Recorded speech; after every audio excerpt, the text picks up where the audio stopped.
Hello and welcome to Hillside Gardens, where we have the national semi-finals of the BUCS American Football League. We have got the UWE Bullets taking on the LEEDS BECKETT Carnegie.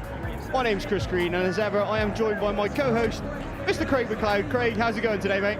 Yeah, doing well, thank you, Greener. Happy to be here, happy to have some nicer weather than we did in the quarterfinals with UWE versus Loughborough.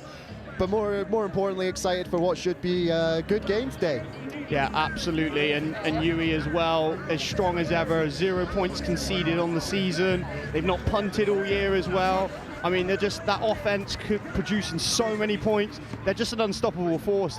No one's really challenged them this season yet.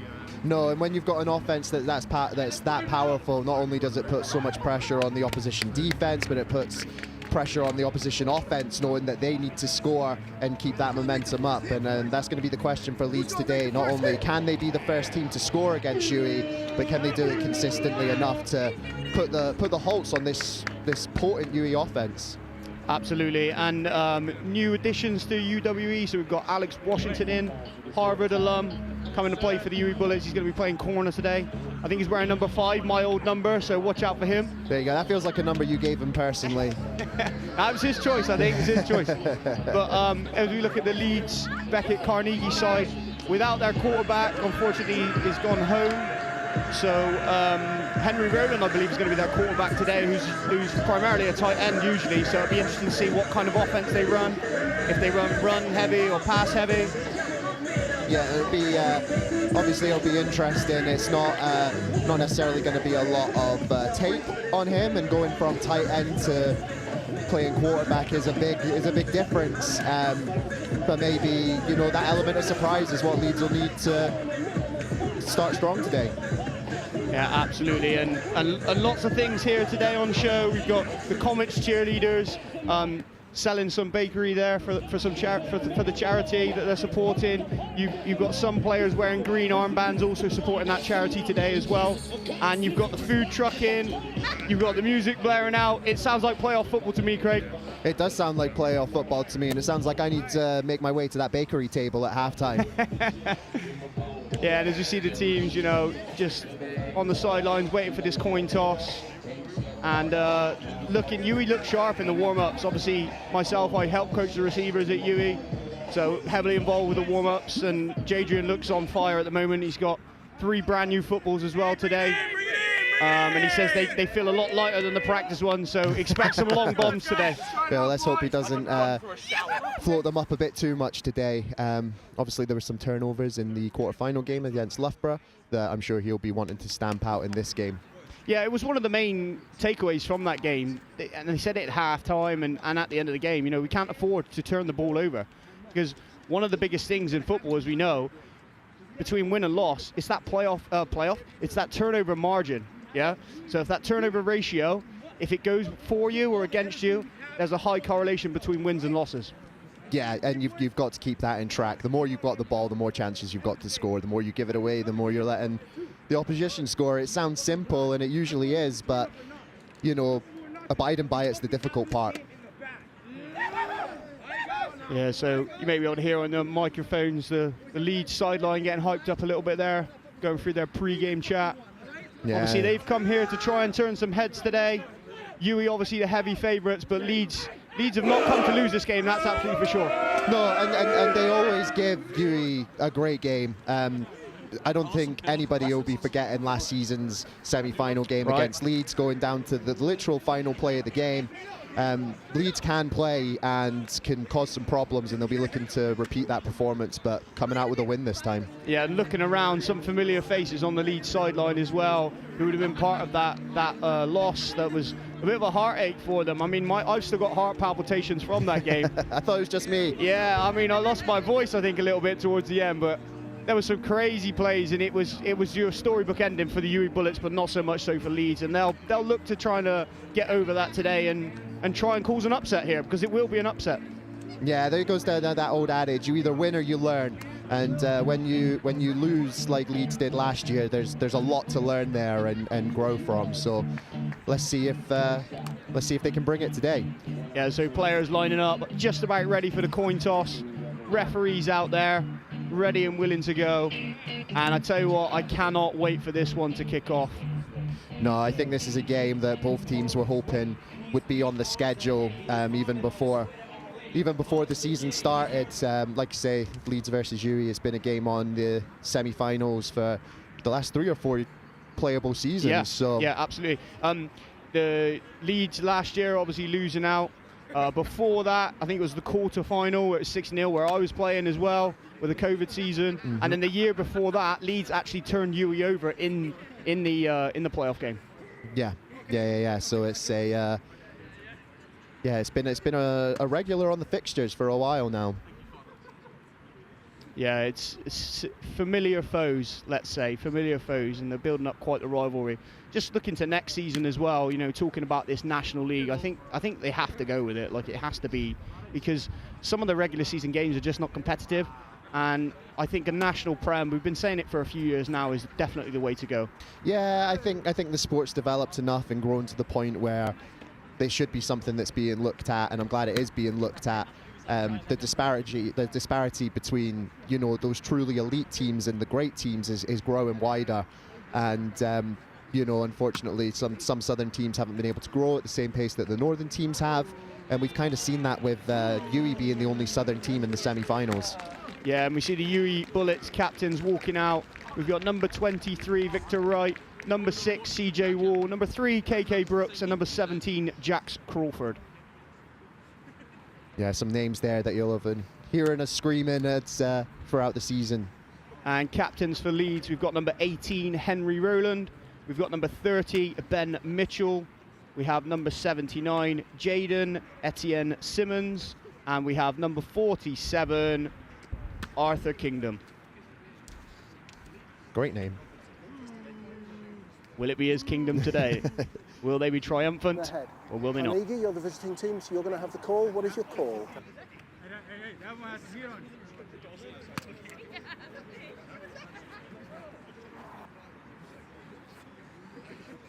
The second half.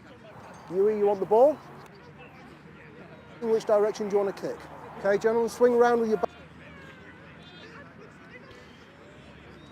So UWE will be receiving the kick after Leeds won the coin toss and chose to defer to the second half.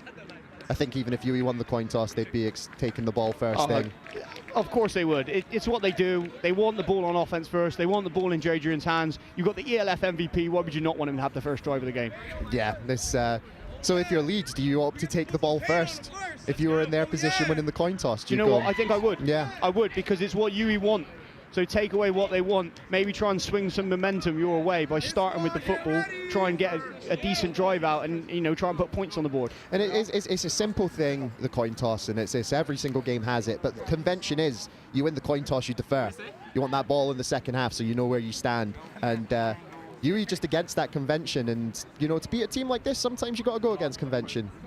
That's it. And, you know, with the coin toss stuff in the NFL playoffs, we saw it this year. It's a little bit of change there, with both teams being able to possess the ball, and it was interesting to see the strategies and the talks of what the head coaches were saying after. So it's always a good bet on the Super Bowl. It's heads or tails. Heads or tails, yeah. You know, like if you want to keep the betting simple, heads or tails. So players just trotting out, just about ready to kick this away. Leeds obviously on the kickoff team, and we will see the UWE Bullets kickoff return team, who have only had one kickoff return per game so far. Yeah, it's an incredible stat that this UWE defense haven't conceded a point all year. Portsmouth got close. They did, and they should have scored. Yeah. They should have scored. But, I mean, it's phenomenal. Coach T does a good job with them. Yeah, I mean, he's got some absolute stalwart athletes out there as well, though, which obviously helps, but scheming-wise, they've got a good scheme. They've got some really strong tacklers, you know, Ryan Bowe, number 16, absolute solid linebacker in that defense. Yeah, when you're, you know, when you can rely on your special teamers being big hitters and being strong players, it's an extra bonus. Yeah, Ryan Burtek, machine. I think he's leading the team in tackles this season so far. And I think we will be calling his name a few times today when UWE are on defense. Other players to watch out for, obviously ELF MVP Jadrian Clark, who's wearing number 12 today. We've got DC, Darian Conrad, who's wearing 87, the speedster receiver, who was new in January this year. You know, I've been seeing some magical things from him in training. He is an absolute route runner, and the kickoff is away, and it's going to be returnable, and it's Jax Crawford on the return. He's going up the right-hand side, and he's going to be tackled down there. A strong tackle right around about the 30-yard line. Good field position for you. Yeah, good start. Nice patient run in there from Jax to try and bounce to the outside. Good kick coverage from Leeds. Yeah, strong tackling, and some of these defenders you'll know and recognise from last season as well. And you may have even watched Leeds streams. Some of their games have been streamed. They've got some solid tacklers on their team. Yeah, last game of Leeds I watched, it looked like it was in gale force. So seeing a kick that didn't end up going backwards must be something a little bit different for Leeds today. Yeah, and they've had some real close games in the north as well. But here we see the handoff. It is KK Brooks, who's back from injury this week, but he is going nowhere. And that's big number 79 on the tackle. That is Jaden Etienne Simmons. Yeah, really good work from him here. You see him just, you see the blitz coming through from the second level. And yeah, really well-timed run blitz from Leeds right there. Yeah, number 31, Preston Smith as well in on the tackle. Jadrian just making some audibles at the line here, changing the play. Obviously sees something he wants to attack. He's got spread receivers. There's a motion from Jax Crawford. Fake jet sweep. There's KK Brooks up the middle, following his blockers. And he's going to be down. I think that's going to be a first down for the UWE Bullets. Following big Keanu Eubanks, number 71. What a player he is, and someone to follow as a lead blocker. Yeah, that is a big man, and as somebody that used to play in the secondary, I'd be contemplating a lot of my life if I saw someone that size coming at me. Yeah, good run blocking, really well-designed play as well to open up that lane for the first down run. Yeah, we were talking to Keanu at training on Thursday, and we were asking him his height. He said he's 6'6", but when you stand next to him, the guy towers over you. He looks about 6'8". KK Brooks there, just not getting much on the ground game. UWE, interestingly, going with a lot of runs here early on. Yeah, just seeing what Leeds have to offer. Like I said, some of the footage that UWE will have on Leeds will be in unpleasant conditions. So just seeing what they're actually capable of in you know, drier, less windy climates is probably what they're looking to do here. But good discipline from Leeds there to not allow the bounce to the outside. Yeah, Schmidt again, number 31, making the play, getting off that block from Keanu. Did a good job of shedding that block. Here is Jadrian Clark, and he finds Jax Crawford. It is a short gain. He stiff arms the guy, and he's going to be pushed out of bounds for a first down, just past midfield. And strong tackle from number 12 for Leeds. Number 12 is Joshua Wake. Yeah, you say short completion, but look at what he turns this into. Gets that hand out, keeps running, stays strong. Number 16 trying to go for the ball, not really got the base there to be able to attack it properly, and just allows an extra 5-6 yards there by. Yeah, Crawford very close to a face cage there on his stiff arm. He almost grabbed the face cage, but yeah, luckily he was wearing a visor and stopped the face cage from happening. Jadrian Clark pumps. He's going downfield. He's going deep. He's got a man. That'll it's be pass underthrown. interference. That's a flag, surely. No flag. Looks like the referees are going to let the boys play today. Okay. Yeah, a little bit close, but we'll probably see here on the replay as he's going up for the ball. He's already down. Gets a better angle at it. So we see he's going deep. He's turning round, and he's just taking off for the route.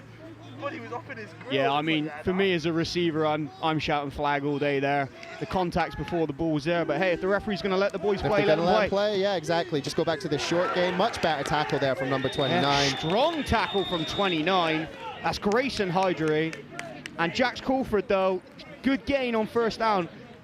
You see, with plays like this, Jadrian does have the option to throw the ball. It's a run play called in, I think, but he does have that RPO. He can throw the ball to Jax, and he's just taking what's there for him right now, which is smart quarterback play.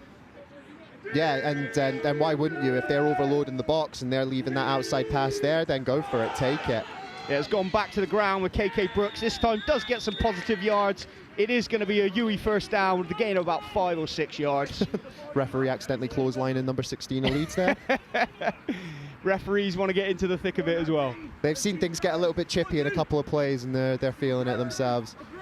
Good tackle. Number 47, not really, just going for the hits, so we could see some big plays bounced off the tackles, and we could see some fumbles off some big hits. Again, UWE taking their time here. There's a motion from Jax Crawford. It is a pop pass. Jet sweep. Good tackle from number 16 for Leeds. Daniel Francis says, you are not getting the edge on me. Yeah, it's close. They'll have seen that play in the first play UWE ran against Loughborough in the quarterfinals, and have probably been almost setting up their defense to defend that. Yeah, just lassos him round the waist and just pulls him down. Good strength from Francis there on the tackle. Yeah, good. He fell off a little bit, but it was for the best to avoid a horse collar. But yeah, Clark making adjustments at the line. He drops back to pass. He's rolling right. He's got a man deep. He's got Conroy, but he's going to the back shoulder. He's got Zay in the end zone. And good defense there. Number 29 for Leeds. That is Grayson Hydery again. Great play from the defensive back. Yeah, he did a good job. A bit of an adjustment from the wide receiver here to try and come back to this ball. But you see, yeah, great work from the defender to be in the right position, make that as difficult as possible, getting his hands in the way. And just like that, 3rd and long for UWE. Yeah, he did enough there. He was in the right, like you say, the right position, the right place at the right time. Sometimes as a DB, if you get yourself in those positions, you'll be able to make plays. Yeah, that's where you want to be. Just get yourself in the right place at the right time. Just as simple as that. Play action pass here. Clark finds Ruck. DeAndre Rucker up the sideline. I think he's going to be short of a first down. It's going to be 4th and about 2 yards. UWE going to go for it here, I think. Yeah, UWE aren't going to be even thinking about taking the 3 points here. They're going to want to continue this drive and have a lot of plays that can make this sort of yardage. Yeah, it's great to see number 81, DeAndre Rucker, back out there. He's been suffering with a few injuries, a bit of a finger injury and an ankle injury. Hard count. Are we going to get a flag? It is a fade ball to Zay, and it is incomplete. Doesn't look like any flags on the field, and that is going to be a turnover on downs. It'd be interesting to see the replay to see if the LEEDS Beckett did jump the line. There was movement up front, but if they didn't cross the neutral zone... Listen, if they timed that as well as it looked like they did, just too little on this ball, but good effort. Yeah, just our replay camera just missing the start of the play. I'd like to go see the start of the play there to see if Leeds did jump offside. Like I said, there was movement, but we don't know if he crossed the line or not. But anyway, Leeds are going to take over, and it is number 18, Henry Rowland. As I said, usually a tight end, but in at quarterback today. And he drops back to pass Straight first to the play. air. And it's picked up by Dom Espina, number 14. And he's tackled straight away. And there you go, Craig. First play, interesting, going to the air and picked off. Hey, listen, sometimes, like we've said before this game started, this is a game you have to try and change things up a little bit. Unfortunately, only one Leeds player around about 4 or 5 UWE defenders there. Yeah, if Dom doesn't pick that off, I think he tips it straight into CJ Wall's hands. That's or Alex a great Washington. hit from Dom. That's great hands from him. He's jumping backwards. He's off balance. He's catching that over his head. Like that is a really good pick. I know his celebration was muted on purpose, but that was a well played pick. Yeah, pick. We'll go with pick. Anyway, Clark back out on offense. He drops back to pass. Little play action. He's rolling to his right now, looking for someone to be open. Does take a little bit of a hit there. but nobody open. Good coverage from the Leeds secondary. Yeah, really good work. Really smothered the secondary there, and good job from Jadrian just trying to keep this player alive, moving about, very aware of who's around him, what his blocking scheme is. Just unfortunately for UWE, the Leeds Carnegie secondary, stout. Yeah, and usually what we're used to is obviously the Clark and Sharsh connection, but Matthew Jason Sharsh not here again today. If UWE do win this game, he will be back for the final, I'm told. So, but he is his safety blanket, and another incompletion from Clark. So secondary doing a good job here early doors. Yeah, and that one kind of looked like the wide receivers just weren't on the same page. You'll see in the replay, none of them turn around to see this quick pass. Yeah, AJ there, not AJ Mealing, number 9, not looking for the ball. Clark obviously wanted to find that soft spot in the zone, but AJ looking to block someone. And that's the risk when you run this RPO. That's it, yeah. If you're not all on the same page, then mistakes happen. But Clark is back to pass again. He's got a man rushing. He's going deep, but it's incomplete again. Zay was the intended receiver, and it's going to be 4th and 10. Yeah, and if you're Leeds, this is an extremely promising start. Like, this is the very potent and strong UWE pass offense, and their secondary, especially the deep safeties, have done a really good job of just causing a nuisance.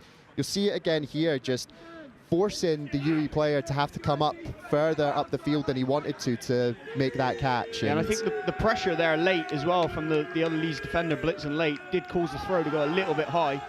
JJ rolling to his left this time. He's got AJ Mealing, and it is incomplete. This Leeds secondary have come to play today. Yeah, that is a great play from Leeds, and you can see how much it means to them on the sideline. They are absolutely buzzing. That turnover leading to not even no points, no yards for UWE off of the turnover. Yeah, great pass breakup there, number 28 on the breakup, Matthew Gaunt. Yeah, and you'd expect AJ to catch that. That's the kind of ball that normally he'd still manage to haul in, so maybe just some cobwebs the players need to shake in the head at the moment. Cobwebs, maybe a bit of playoff nerves. You know, this is a big game for both teams. This is a big game. You know, some players probably never played in a semi-final before. Exactly. This game means a lot. Ticket to the finals, and sometimes it can take a few drives to just settle the nerves. So this time Leeds going with the run game is a missed tackle, but the pursuing defenders are going to stuff that up. Going to get maybe back to the line of scrimmage, maybe a gain of 1. Yeah, this is around that what the ref's pointing to. Good job from the running back here to break this first tackle, because through clearly just can't get that grip, keeping the legs pumping, and unfortunately for him runs into the rest of the UWE defenders waiting for him. That's it. They're death by numbers, this UWE defense. They hunt in packs, and they've always got pursuing defenders where you need them. Henry Rowland back to pass. He does complete to number 88 for Leeds. It's a good tackle by Dom Espina. Yeah, that was a really good play. Good work from the Leeds offense there to take the short pass. Only a couple of yards, but avoids the sack coming through, makes the completion, and just strong tackle in there, avoiding the stiff arm. Yeah, great play by number 88. I was watching him in warm-ups. He's a big dude, and he looks like a baller. Yeah, he looks like a big dude as well. So. Fred Nash is his name, and yeah, he early making plays here. And this is a big down for Leeds. We don't know what their stance is on going for it on 4th, so. Yeah, this is a momentum down. I'm surprised to see them hand the ball off there, but he's going to get stuffed up the middle. To me, that suggests they're probably going to go for it. Now they're calling punt. They are calling punt. That's why I let you make predictions on plays, and I keep quiet until you have. I just don't know why you would run there if you're planning on punting.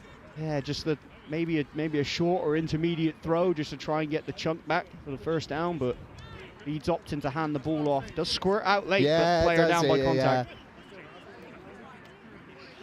It's interesting to see Leeds warming up as well. I think I only saw 4 offensive linemen in their indie drills and 5 defensive linemen, so I think they're going to have a few guys going both ways today. Yeah, and then, you know, I played Ironman football in my youth. And there's a block punt! Pick that Ryan Boateng!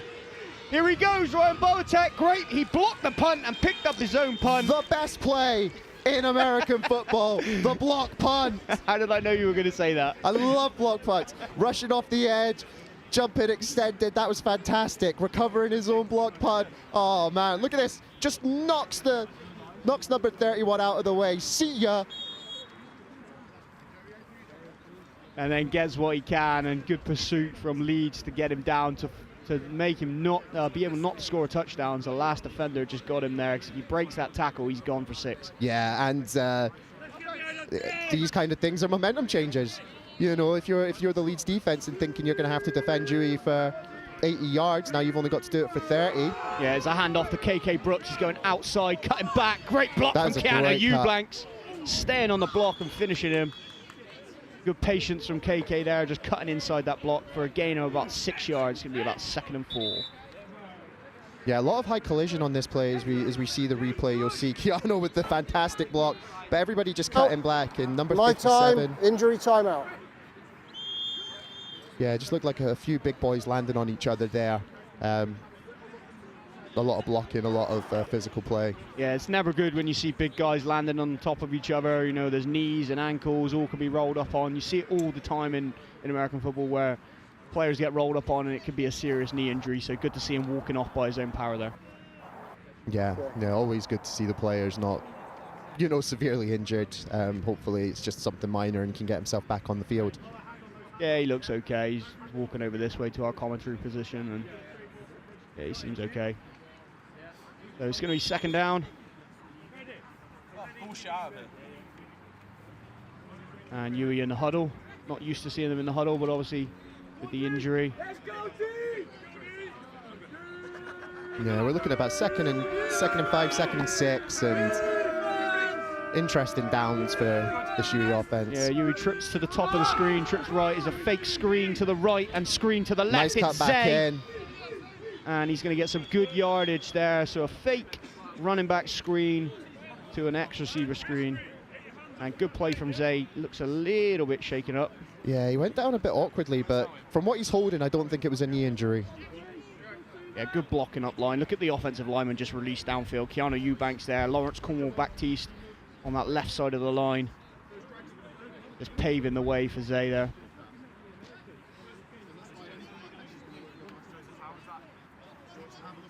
So 1st down and goal for UWE. Clark in the shotgun, trips to the right, drops back to pass. He's looking for KK in the flats. It's just a bit out in front, and probably a good thing he didn't catch that because the defensive back was screaming in, ready to hit him.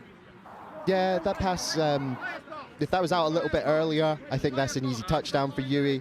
It's just as, you know, as the Jadrian's reading the field, just puts it out, and yeah, you see that corner. Just waiting for that hit. It's a corner's dream, right? You see a player not looking at you coming your way. You can just go low on them. Listen, it's a little bit different now, but you dream of the time you don't have to make a contested tackle. So back to the spread formation. Clark back in the gun. Takes the snap. It's an inside shovel pass. It is a shovel pass, so that'll be an incomplete pass. Yeah, understandable to think that that would be a fumble, but yeah, forward pass. You missing a little bit of a beat here early on offense, just not quite clicking. A few missed throws, a few drop balls. Like even that, that's such a simple one. You can tell, just a little bit worried about that hit coming in. You see the eyes turning upfield before he secured the ball. I was going to say exactly the same thing. He didn't secure the catch before he looked upfield, but Clark is back to pass. It is caught. No, it's dropped. Yeah. Dropped again, and again, number 28, Matthew Gaunt, for Leeds Beckett Carnegie, making himself known to these UWE receivers. Yeah, number 28 and number 29 have been an absolute nuisance to this UWE pass game so far, but... Yeah, that's a catchable ball, but a good hit from Gaunt there to break it up. And the thing is, like, an argument can be made that was a little bit early.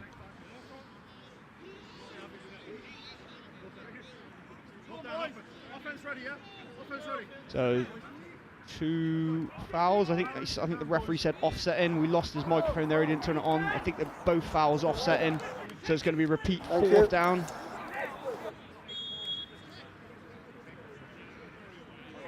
Yeah, I think he's turned his mic on now, or he thinks he's turned it off. So you may hear him again.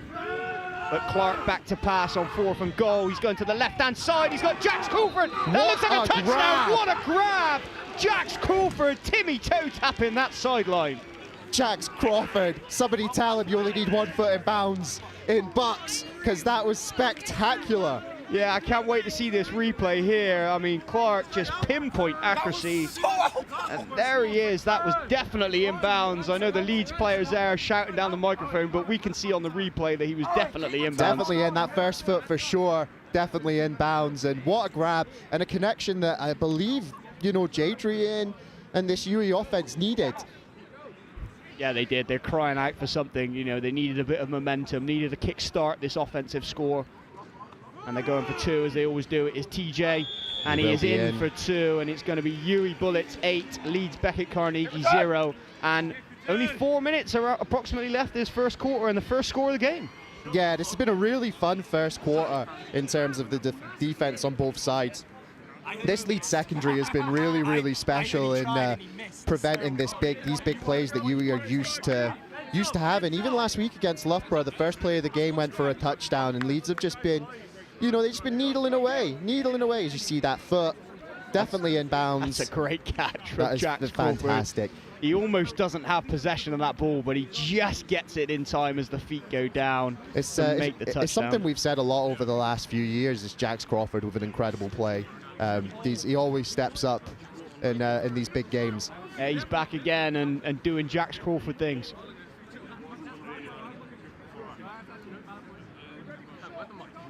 So UWE, Peter Dewar there at the kickoff, ready to kick this ball away for Bullets. And the return men for Leeds. We've got number 13 and number 16. Number 13 is Octavius Carter, and number 16 is Daniel Francis.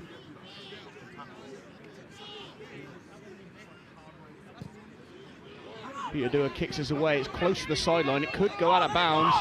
I mean, the player's taken that out of bounds there. There is a flag down. I feel like the player hit that out of bounds. Yeah, I don't know. The first contact looked in bounds. You can tell where the flag is that this is going to be a kick out of bounds. Yeah. But I'm with you where that's a very difficult one to... I mean, if the player is out of bounds and touches the ball, that is a flag. So that's a smart play. We've seen Randall Cobb do it. Yeah, very, very clever heads-up play. There we go, no flag on the play.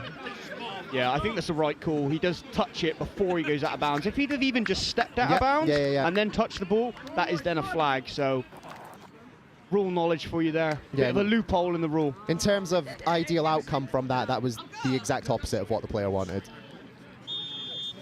Yeah, I think the UWE defenders were running there. It was kind of in 2 minds of whether to let it bounce, because there was an opportunity for UWE to maybe scoop that up. So, and I think I think smart play. I think it was Leeds versus Nottingham, where Nottingham kicked it off, and because of the wind, it fell a bit short, and Leeds didn't jump on the ball, and Nottingham recovered. Yeah, I remember. Yeah, but good yardage here. Yeah, good yardage from Leeds. It's going to be about a 7-yard gain. But yeah, that might be why he jumped on the ball, taking no chances due to some negative things that have happened in previous games. Yeah, number 25 there, the running back Niall Simpson, with a good carry, good gain. Yeah, good running. We've seen the first tackle. You've got to wrap this guy up. He keeps those legs churning. Yeah, Jonathan Perkins there, number 7 on the tackle for Bullets, cleaning up the mess. And he's going to be second in about 3 for Henry Rowland and this Leeds offense. Rowland is back to pass this time. It is complete out in the flats. That is Preston Smith. And that's going to be a first down. Leeds Beckett, first of the game. Yeah, and good completion. I'm glad to see them go back to the air, you know, tight end turn quarterback. Give him these easy passes, give him some confidence, especially after the early pick. And to, you know, complete a nice outside the numbers pass for a first down. Hey, that's it. I mean, keep close. Yeah, close. Keep it short, keep it simple. Easy throws, let the receivers do the work after the catch. There's no need to go deep. I mean, if they're giving up the flats, giving up the short stuff, then take it. And some shifty moves from Niall Simpson there. Yeah, good job. We're seeing Niall really having to go to the to cut back inwards as UWE take away the outside. As we see a couple of players getting into it a little bit. Yeah, smart from Dom Espina and CJ Wall there, just taking Battistella away from the drama. Yeah, I didn't see what happened there. It was away from the play, so it's think typical corner wide receiver blocking. Yeah, something like that. I've been in a few of those battles before. Yeah. I mean, it's a psychological game as well when you've got a corner out there. Listen, no one's shocked. And here's the handoff here. And not bad gain. Yeah, really still churning running. his really legs. Good running. That's going to be close to a first down. I think it's going to be just short. I think it's going to be third and about 1. But great running from the running back there. Yeah, and good choice from Leeds. Instead of trying to bounce to the outside, just run up the middle. They're doing a good job of getting those initial blocks, getting up to the second level and allowing for these big gains. What I like about what Leeds are doing right now as well is they're changing the running backs. So they're keeping fresh legs in there. That was Daniel Francis in there. You know, we've seen a bit of Niall Simpson as well. So both of them carrying the load today. That's a false start by the left guard. Yeah, and he knows. He stood up. He knew. He knows. He knew. He was like, all right, come on, walk me back. Yeah, so you've got third and short. It's now third and medium, which is a big, big difference. Especially against a strong UWE defense, where, as we try and listen on our referee, who's got this got his mic muddled. Let's see if he's got it around the right way. Yeah. But yeah, just letting us know that it's a false start. But yeah, you're right. 3rd and 1, your whole playbook's available. 3rd and 6, all of a sudden, you need 6 yards. You can't throw those 3-yard outs. Yeah, referee's just stopping the time here. Just having a discussion, making sure they get the spot of this ball right. Obviously really important, you know, inches are everything in football. As they are in life, Greener. I was hoping you'd say that. I just threw up the alley-oop, and there you go. You threw it away and dunked it. There's the oop. So Roland back to pass. And he's got a run. That's a good ball, and it's wide open. Number 35 wide open there. That is Chris Taylor. Yeah, it looks like he ran a deep hitch, a deep hook, and really caught the UWE defenders backpedaling there. Really nice pass in the nice face. Ball by Roland. Yeah. I've been impressed by him. Obviously, apart from the pick early on, but I've been impressed by him. He's throwing some nice balls out there. Yeah, he's looking comfortable. And again, another pass. That's been 2 third down conversions through the air. And that'll really bolster his confidence. And Craig, we've reached the end of the first quarter, and there is only 1 score in the game. Very rare to see this season. Yeah, we're used to seeing a lot of possessions in the UWE games, and a lot of opportunities for them to score, and that has been the case today. But this Leeds defense has just really been giving it to them, and like you say, in the secondary especially. Yeah, the Leeds secondary have been balling out. Like, they've been playing really, really well so far. Like you say, the 2 safeties, 28 and 29, have been playing balls out football. The referee's just changing ends. Players changing ends. Just about ready to go for the second quarter now. Stay there for a minute, Roger. Andrew's not ready. Okay. Come in ready. Yeah, the referee's got his microphone around the wrong way again. Roland making some adjustments at the line. Yeah, let's see what the play call is here. It's a pass again. That's a backwards ball. That's a lateral. Yeah, that's a live ball. There's no whistle. That'll be that's down. a live ball. That was a lateral pass. I wonder if they were trying to set up a double pass there or something, or maybe it was just a bad throw. It's hard to see what the rest of the team were looking to do, because that's a fire call right there. The ball goes backwards. Yeah, it'd be interesting to see if we get a wide shot just to see how the receivers released, if they released downfield to block or if they released to try and run a route. And after the success Leeds have had on this drive, they've really put themselves in the hole here. Yeah, I mean, this is a big momentum killer here for Leeds. I mean, their tails were up, they were driving the ball, they were completing passes, and now they've just put themselves in a big hole here. It's second and about 20, 25 yards. And this time Roland can't find his tight end. A little bit too out in front of him there. No, we're seeing UWE have a pretty good matchup by the looks of it against the right tackle, and it's just forcing Roland to have to make passes a little bit quicker than he would like. Yeah, and suddenly it's 3rd and a mile. There's not a lot of plays on the play sheet for this type of distance and down. I think UWE are just going to probably play safe here. Back up, play the sticks. Not anything get behind them and come up and make the tackle. Yeah, I don't know what.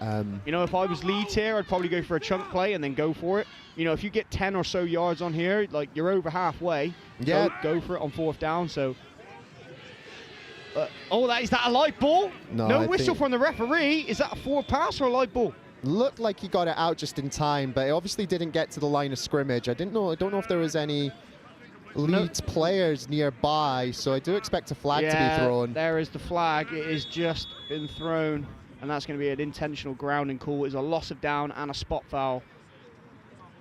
Yeah, and just like that, you know, a very hopeful drive from Leeds that's just faltered and fizzled out, and now, you know, it's going to be what, 4th and 30, 4th and 35. Yeah, I mean it's 4th and forever. Let's just say that. So let's see how this punt goes. Yeah, and obviously UWE blocked the last punt. You know, Ryan Boateng, number 16, so he's going to be looking for this one as well. He's going to come off the right side of the defensive line here. Yeah, it'll be interesting to see if Leeds have a pursuit team or whether they'll have extra people back to try and make sure this punt can get out cleanly. There's the snap. There's a high snap. He's had to go back. This time it does get away cleanly. It is quite a short punt, but Darian Conrad is going to take this one. He's going to get minimal gain, but he's going to be stopped around about midfield, and UWE are still going to get really good field position for this drive. Yeah, good decision to pick the ball up there. A little bit on the bouncy side, but if you let that go, UWE have really bad starting offense compared to midfield, which is, hey, listen, it's where you want to be. You want to be able to take into the opposition territory, put them on the back foot immediately. Yeah, a few players for Leeds playing both ways. With 16 playing both ways. That's Francis. And this time UWE going with the 2 running backs. And here's a handoff to KK Brooks up the left-hand side. And he's going to get a good gain on 1st down of about 7 yards. Yeah, good lead block in there from the other running back as well as the offensive line. You'll really see it here. They get a nice push. Leeds only playing a 3 front there, and that just really opens them up to this chunk play. Yeah, Briss there out in front, number 55, trying to get a piece of the second level. Trying to spring KK into the secondary. But good tackling from the Leeds defense. Clark again, still in this pro set with the 2 running backs. Here's a handoff to TJ this time. Yeah, really nice run in.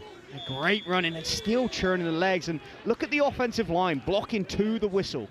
Yeah, they're really playing physical. I think they can see there's a lot of players playing both ways, and the more physical they play, the more these Leeds players will tire out, and these chunk plays will happen more often. But just fantastic work there from UWE, trying to get to the outside, seeing it's not there. The quick bounces inside. It's really putting Leeds on the back foot when trying to make these tackles. Yeah, and UWE again sticking with this 2-back set. It's KK Brooks, some patient run in, and he's up the middle. And good tackling, good pursuit from Leeds, but it's going to be a good gain for KK Brooks. It's going to be another 1st down for the UWE Bullets, and they are driving. Yeah, really nice play there. That'll be, like you say, another 1st down. And just the patient running from KK there, just taking what's in front of him. You can see him, the eyes are up, he sees what's there, he knows now's the time to drive, go and make that contact, and just keeping those legs pumping, even with 3-4 people on the tackle. Not easy to take down. Yeah, UWE staying in this 2-back set. It's definitely worked for them so far. It's TJ on the carry this time. Good tackling from Leeds. 3 players in there. Big 79's back in the game. Etienne Simmons, one of the players first there on the tackle. Yeah, good to see he went down with small injury earlier, so good to see him back out. Yeah, he does a really good job of getting off the block and just being a nuisance. Yeah, he just plays the plate there, looks to the outside. Yeah. Keeps him on the hold, and then cuts back inside to make the tackle. Clark this time play action. He's going deep. He's got a man. That's one hopped in anyway. Just short for Darian Conrad there. But again, and it was there. It was open, but a little bit off the pass. It's interesting to see from Dragan. We've not seen this from him this season, underthrowing or overthrowing many balls, but early on, not quite in sync with his receivers. Yeah, and I think the Leeds defensive line especially are just causing enough problems to disrupt the timing. These corners, these secondaries really good, so any you know, any bump they're getting is going to put these wide receivers off their routes, which is going to affect the timing as well. Yeah, this time it's a handoff to KK Brooks, but a great tackle in the backfield. That is Donaldson there on the tackle. Yeah, really good play from Donaldson. He gets into the backfield, times his run blitz really, really well off the outside. You'll see him. That's a great scrape from him really there, isn't it? He's playing the outside contain role and then sees the running back cut inside and just scrapes and makes the tackle. Good strong tackle from him. Smart play as well.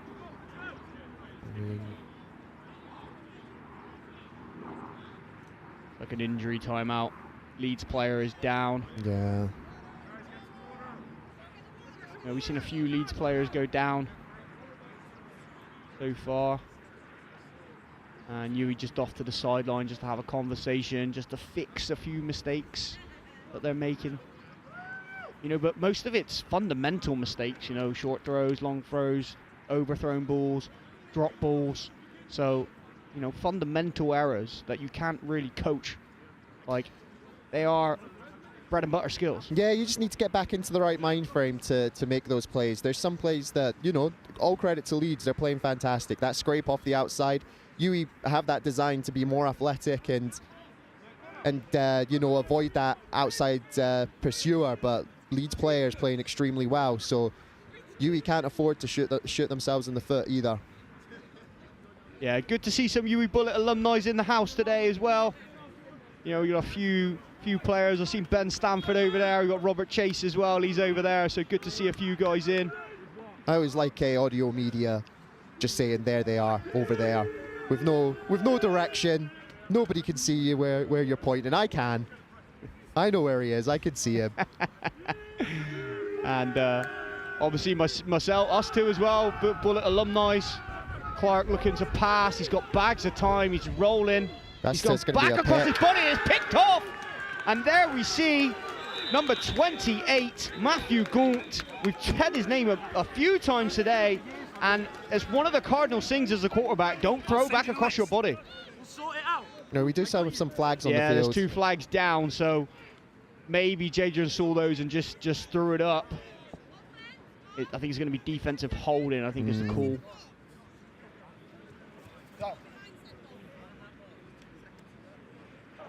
Prior to the pass, holding, defense number 47. Half the distance to the goal, automatic first down. And there we go, the referee's got his microphone correct now. And defensive holding, that's a big dent for this Leeds defense, because that could have been a pivotal turnover for them. Yeah, and I think this Leeds secondary, this Leeds, you know, the pass defenders have been playing that close. I think they've really been disturbing the roots of UWE, and that's where a lot of the issues have stemmed from. So just a bit too much that time. And again, Gaunt in the right place at the right time. Yeah, really good play. Like you say, Jadrian probably saw what was up and just tried to put something up there, but where he needed to be. To pass. Oh, that looks like it could be an interception. Maybe the ball did hit the floor. What are the referees calling here? I'm seeing one ref saying a drop. I think that ball hit the floor, but great effort there from Francis, number 16. Let's have a little look at the replay.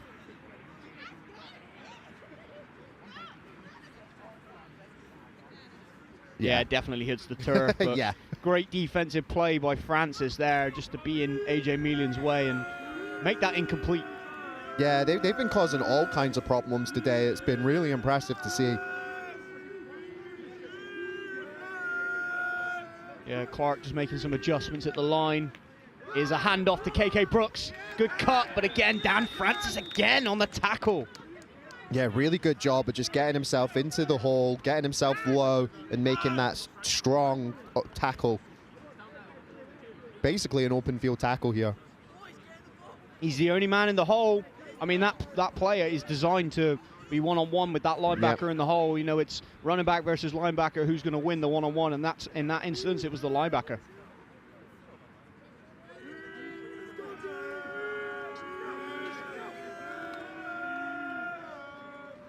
Clark back to pass. He's going to his left this time. And dropped again. Another incomplete pass. But there he is again. Grayson Hydery this time. 28 and 29. Absolute stalwarts of this Leeds Beckett defense. Yeah, they've really disturbed the rhythm of this passing game, and even this, a quick pass, one that you normally see completed all the time. It's hit him in the hands, but the defender's there just to make the tackle and just to disrupt that ball. So yeah, just really. UWE with a case of the dropsies earlier on, but here we go. Clark again back to pass. He's going to give him another shot. He's got space to run if he wants to. He's floating in the back of the end zone. There is a flag. It is for now a touchdown to DC, number 87. That's Darian Conrad. There is a flag down. Not seeing any. I don't know if it's going to be against the ineligible man downfield. Yeah, I think. Yeah, there we go. So obviously an offensive lineman getting a bit happy with his feet, looking to go downfield. And this one's going to come back.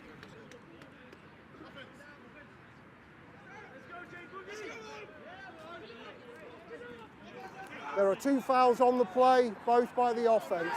Ineligible receiver downfield, offense number 9.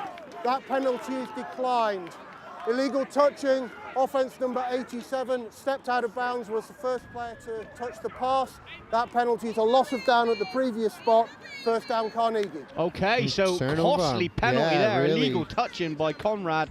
So that is going to be a turnover on downs because of the loss of down penalty.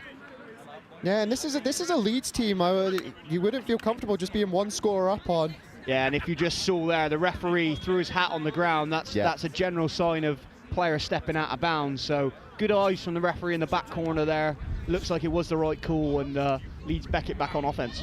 Yeah, and a very important drive for this Leeds Beckett offense. There's 6 minutes to go. They get the ball in the second half. Any points here, little time left on the clock. They can easily make 2 scores in 2 possessions. Yeah, not a great start for them there, losing a few yards, and they're close to their own goal line.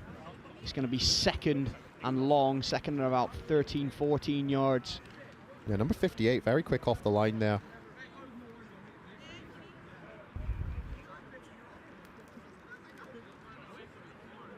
Yeah, good tackling from UWE, just pushing them back.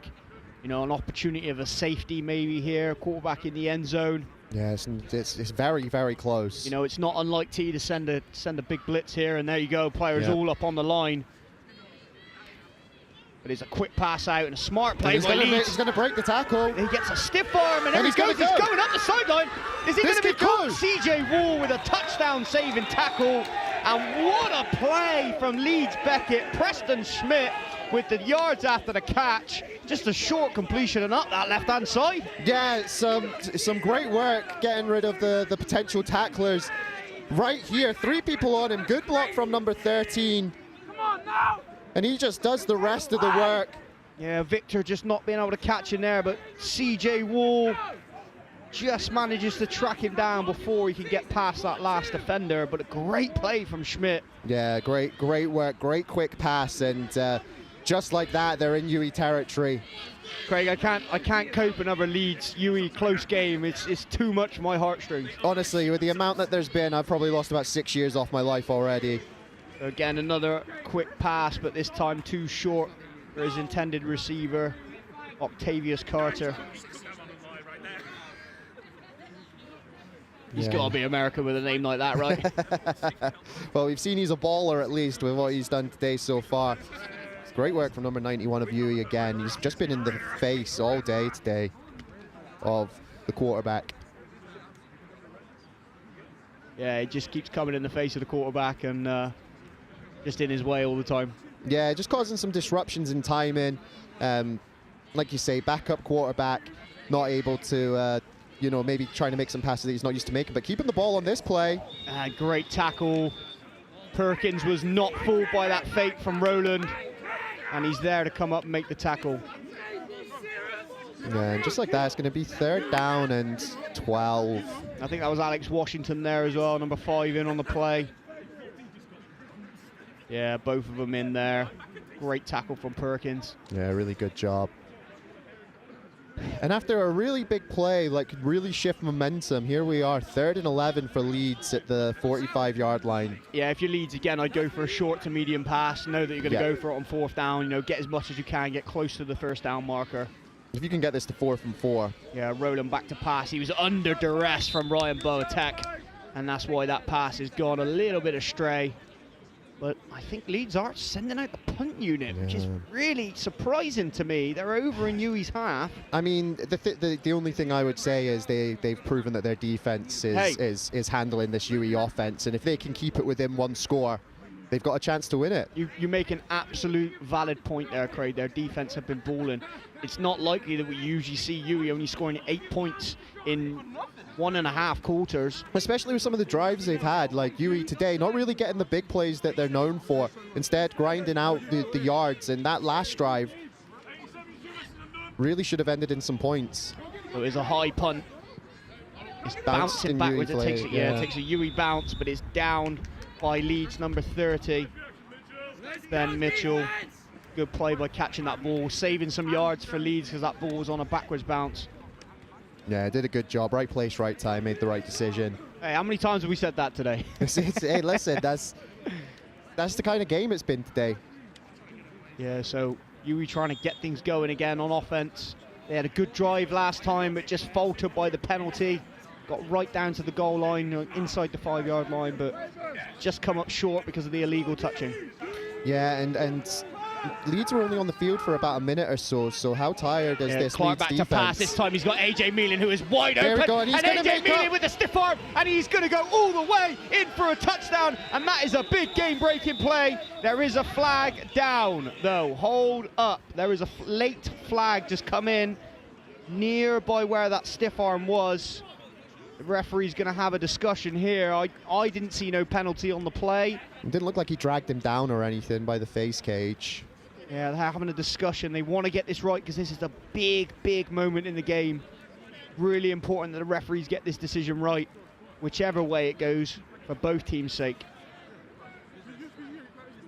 You know, obviously, if it is a penalty against UWE, that's big for Leeds. If it's not, then that's going to be big for UWE. So, big call here coming up. Again, Stuart Taberer there, just confirming, one of the senior officials on this team. He's having a discussion. They really need to make this call right. Yeah. So I'd rather they take the extra time. And that's it, yeah. Absolutely. By the looks of things, it looks like it's going to go against UWE by where they're standing with the ball right now. But we'll wait for confirmation. Okay. We're going to get the call coming now. The result of the play is a touchdown. Okay, it's a touchdown. After the play was over, unsportsmanlike conduct, offence number 17. Leeds Beckett have elected to take the penalty on the kickoff. Okay, so it was an unsportsmanlike conduct penalty against Jax Crawford, and he's had a few. Listen, now that we know the result of that play, we can finally talk about how great a throw this was. Yeah, AJ getting the grab as well. Look at that, hands out, brings the ball in. Get off me, boy! He does a great job, and I tell you what, that makes up for all the incompletions, all the drops. That big play will surely make them realize they are on the same page. Absolutely phenomenal play, great hands, and just what this UWE offense needed. Yeah, that was a beautifully thrown ball to the corner route, the flag route from AJ Meelan, and AJ Meelan does the rest. He said, boy, you ain't tackling me today. He's like, I've not had the ball in my hands much today. I am not going down without a fight. Yeah, UWE going for 2 in this pro set. Is a handoff to TJ. TJ's going to run this up the gut, and it is in for 2 points. So it's going to be UWE 16, Leeds 0, and a big momentum shifter play for the UWE Bullets there. Yeah, especially after the big, the big pass from Leeds in his own end zone. Passes it short, receiver does the rest of the work. Really feels like Leeds can make something of that drive. It just fizzles out with some negative plays. And our broadcasters just giving us the opportunity to see how lovely this play was again. AJ Meelan says, 28, you ain't making this tackle, boy. See you later. I'm going to the house. And I think, we talked a little bit about players getting tired. That's probably the furthest we've seen 28 away from his receiver. Right. On any pass route so far today. And I don't think it's any coincidence it's happened this late in the first half. Absolutely, and he's done a lot of things right today, so it's interesting to see him make a mistake on that play, but obviously a good route, good throw by the quarterback. Yeah, it's the first time I think AJ's had to actually really bring in a pass with like not under duress. Yeah, I mean, it's the best throw that Jadrian's made all day. Yeah. You know, he's been a little bit sketchy by his standards today. But yeah, I mean, nice to see him complete that long ball to Mealing. There's a fumble ball, but he is going to pick it back up. And he's made some space. Matthew Gaunt on the return. They're going to have real good field position from a short kick from PlayOverseas there. They're going to be around their own 45-yard line. So good field position late in this second quarter for Leeds to have an opportunity to try and drive down and put some points on the board. Yeah, and they have all 3 timeouts. They have 4.5 minutes on the clock. Obviously, our clock's not unofficial, but we know it's probably around that. And yeah, let's see if they can put some points on the board. Yeah. We apologize for any language that you may have heard that our sideline mics picks up there. Yeah, any profanities there, we do apologise. You beat me to it there, Craig. I was just about to say the same thing. But here we go. Leeds back on offense. It is a motion from Octavius, and it is a jet sweep. But Ryan Boatek is there, and he says, you are not getting outside. Great tackle, drags him down. Really put the lead blocker in a tough place there. You can see the lead blocker tries to turn around to go for Ryan towards the end of that play. You can see his route here as he comes across. Number 25, the running back. You see him eyeing up the corner, sees Ryan coming across, knows he needs to pick him up, but it's just too little too late. Ryan with the arm tackle, that is amazing he's so strength. Strong, being able to drag him down like that. Didn't really get much of him, but he is a strong guy, Ryan Boatek, and he is all over this defense. You said at the start of the day, we'd be saying his name a lot, and there we go, yeah, block punt. You ain't a liar. Tackle for loss, but it is a handoff now for Leeds. And he's going to be stopped short. A few people in on the tackle there. Victor Wright, Leon Klozovic there as well on the tackle. Good to see Leon back. He's just got off a flight from Thailand a few hours ago, and he came straight here from the airport, and here he is in a national semi-final making a play. Yeah, if he can play like that jet lag, the scary thought when he's fresh. Number 64 complained to the referee. I didn't see what was that he had some issues with, but going to keep an eye on that, see if we can see if there's any... Probably just a bit of chippiness, I reckon. And Henry Rowland going deep down this left side, but it's picked off by Alex Washington, number 5, who is looking to return this one to the end zone. He's going up the left-hand side. Go! Keep going! He's still going. Keep going! Oh, the offensive lineman makes a grab of jersey, and Dominic Norbron with the touchdown saving tackle. But Alex Washington, again, new recruit, just come into the UWE side and Washington making his presence feeling aware. Harvard alum as well, Alex Washington from Harvard. So he's smart too. Not only could he ball, he is smart. Yeah, and look at this return. Welcome to Hillside. My time. Alex Washington just dragged down there. Great hand strength from the lineman. Yeah, and I don't like the play call from Leeds. You know, you've been successful in the short to medium gain, letting the players get the ball in their hands and then do the rest after the tackle. So don't like the play call there from Leeds. That's a great tackle by the offensive lineman, really pulling him down. Really great work. Yeah, I agree. I think it was, like you said, they've got the time. Okay, look at this formation from UWE here. They have got 1, 2, 3, 4, 5, 6, 7 offensive linemen in the game. Yeah, and they've managed a great running from KK, I believe that was. 7 offensive linemen in the game. Yeah, you saw the downside of playing 7 linemen is when you've got really fast defenders able to get through. KK does a great job. Look at this, 1 player, 2 player, 1 broken tackle, 2, 3, and then just gets taken on that one. Yeah, great gain of about 5-6 yards there for KK. Still 5 yards. I tell you what, that line did a great job of driving forward. Yeah, Clark back to pass. Back to a normal set offense. It's a comeback route, but AJ Mealing drops the ball. Or is that Zay out there? Sorry, Zay, number 13 there, just couldn't come up with it. Yeah, very unlike him to see him drop that ball there. It was a great pass from JJ, and he just buys time, tells his man, come back, come back. He just goes through his hands. Yeah. I tell you, he catches that. Is that a catch? He caught that. He caught that. He caught that ball. I am shocked. Yeah. Look, first there we go. And goal. First and goal. Yeah, well, he caught that. My eyes are deceiving me.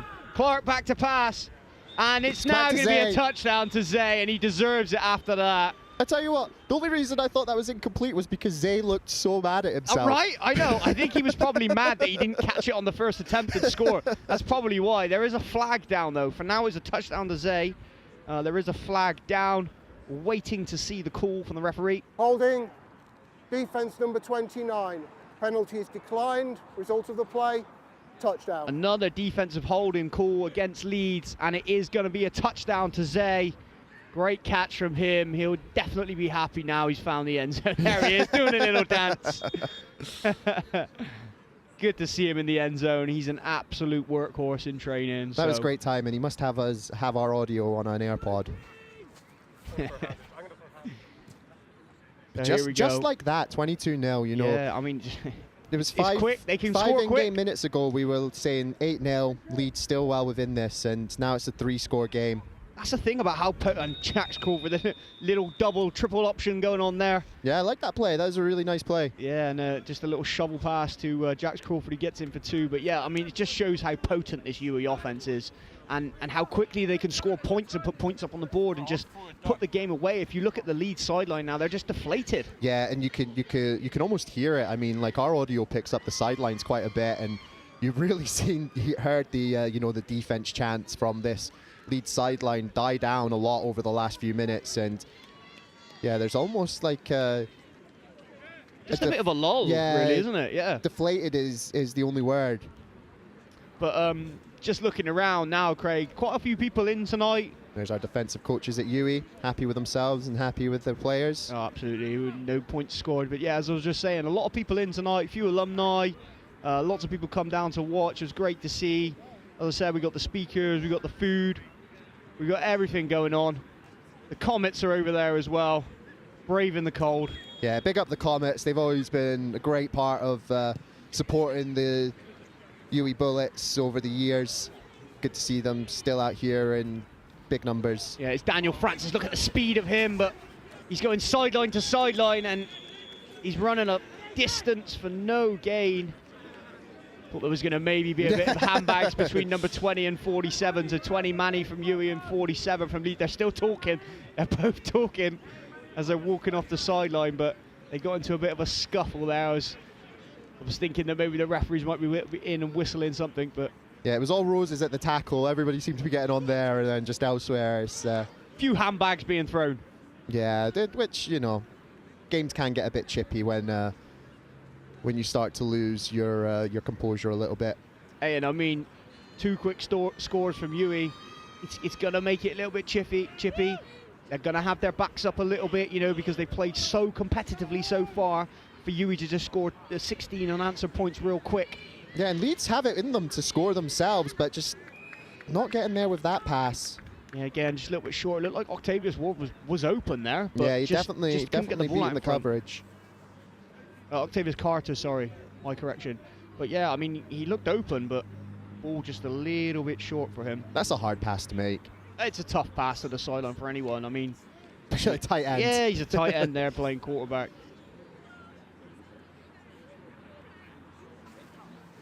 Yeah, good effort, but yeah, let's see what they choose to do in this final minute. Obviously thinking about chunk plays more than going to the run game. I mean, just do what you've been doing successfully. Just get the ball in your receiver's hands short and let them make a play. And that's going nowhere. There was a tight end over there, so yeah, not going to be a grounding call. But I think Alex Washington disrupted the route of number 16 for Leeds there. Looked like he was very physical and just kind of, because as you see this throw, that looks like a timing throw more than a reading what the defense give you, reading where your players are. I think he's going after for his tight end there. He's either overthrown his receiver or he's going for his, or he's overthrown his tight end. So he's overthrown both of them. But yeah, like you say, a timing pattern pass there by the looks of things. It's going to be 3rd and 10, and this time it is a handoff, and that's some speed. Yeah, good speed. It's going to be a first down, I think. I think that's a first down. And Dan Francis there with a great carry, some great speed from Francis. Yeah, really good job getting to the outside. You could see once that ball was in his hands, there was confidence in his run, and he was nice and low. Bounces to the outside. You see these UWE players chasing, does a great job of cutting in off that corner tackle and just dragging the defender with him for an extra 5-6 yards there. And who's there on the tackle? Timeout called by Leeds Beckett at 17 seconds. First timeout of the half. Mr. Ryan Boateng. Ryan Boateng there again. So timeout from Leeds. So obviously they feel like they might have an opportunity to score here. And why wouldn't you call a timeout? If you've got them, you may as well use them because they're just going to go to waste. Yeah, but to be honest with you, I'd have liked to have seen that run play on first down. Right.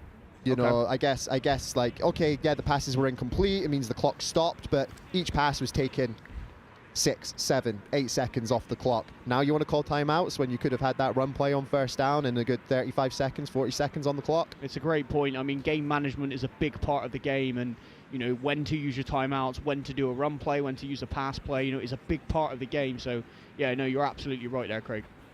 But like you say, good to see them using it now, and let's see if they get anything from it. Quite dark. So here we go, Leeds coming out of the timeout. Octavius there, giving his quarterback some signals. Henry Roden is back to pass. Going over the middle, trying to hit his tight end, Nash, but it's going to be incomplete. And Leon Klozovic, Victor Wright there. Yeah, good coverage from Leon there. Here's the replay. It's a simple little drag pattern, and yeah, we've seen that drag pattern from the tight end slot receiver quite a lot today, so good to see the coverage get there and cause the incompletion. Were you struggling for words there, or were they just dramatic pauses? You know me, I've got a flair for the dramatic. It is a handoff up the middle, and that could take us to half-time. Let's see, that's what you do. You go, that could take us to half-time. UWE celebrating that. Abel and Packer there. Used to see him at running back, but he's been playing some defensive line this season. In on the tackle, number 90. He looks absolutely huge now as well. Yeah, he does look big, doesn't he? That is the end of the first half. There we go. So end of the first half, and our score here is UWE Bullets 24, Leeds Beckett Carnegie. Craig, what have been your takes, your big takes from the first half so far? You know, obviously UWE have not been on their A game today, but what I would take from this is that their B game will grind you down. And I think that's what we saw towards the end of the half there was, yes, we're not seeing UWE at peak performance, but what we are seeing is a team that can be consistent. Yeah, so as we approach the half-time break, just going to try and get a quick word with a few players, maybe a few coaches, just before we take the break. So I'm now joined by AJ Mealing, wide receiver for the UWE Bullets, number 9. AJ, nice to get back into the end zone again. Oh yeah, really nice. It took a little while. We had to get adjusted, but you know, they kept coming to me, so that's good. Yeah, a few miscues from UWE so far on offense. A few drops, a few balls underthrown, a few balls overthrown.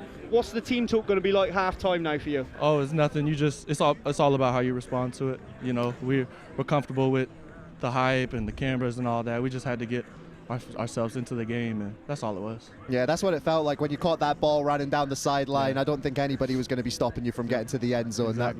That was a man possessed. So we hope to see more of you in the second half. 100%. Thank you for joining us, and yeah, hopefully you guys get everything appreciate it on track. Thank you. Good luck for the second half.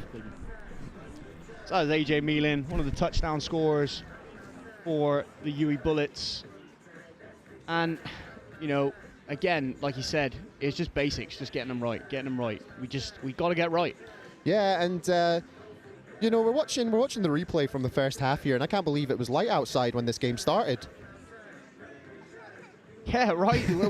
Where has the darkness come? Like we're looking at some of the plays from the first half, and it's big interception there. I remember the interception happening, but you'd think it was weeks ago. But yeah, as we see Jadrian, this great catch from Jax Crawford.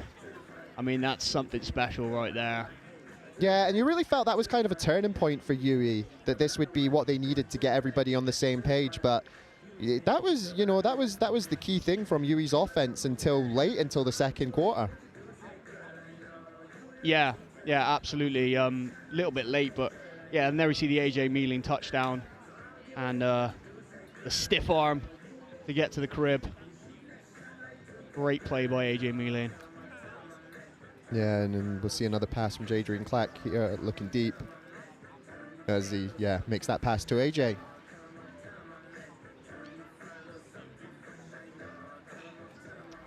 Yeah, so just going to get in defensive coordinator T for the UWE Bullets. T, how do you find the first half's gone for you so far? There's a few things that we are concerned about. I mean, they've got a great run game, got a massive offensive line, receivers who are always going to be looking to make plays and have done all year.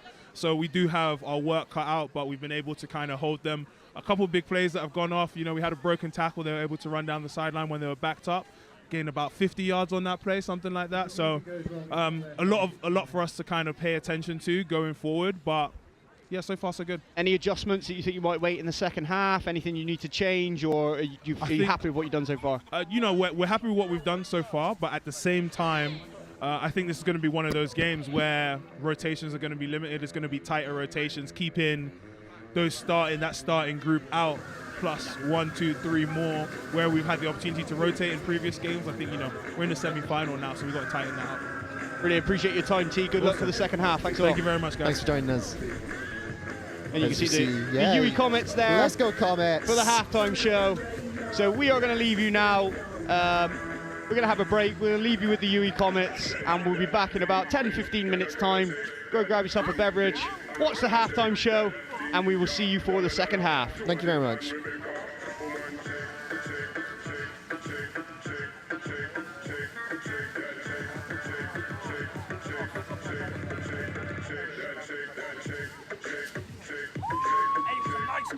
It was a nice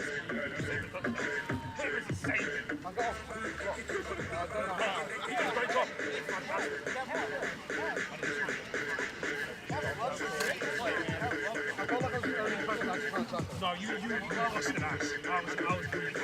Fuck yeah, Dom, let's go.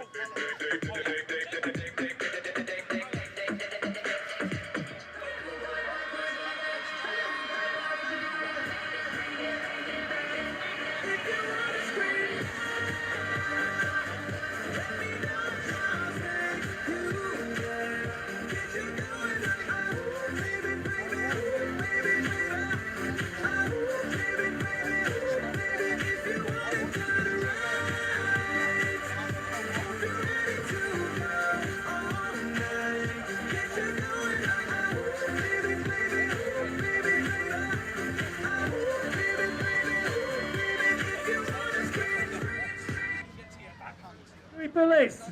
Let's hear for the UWE Bullets. Thank you very much, ladies. Thank you for the support during the season.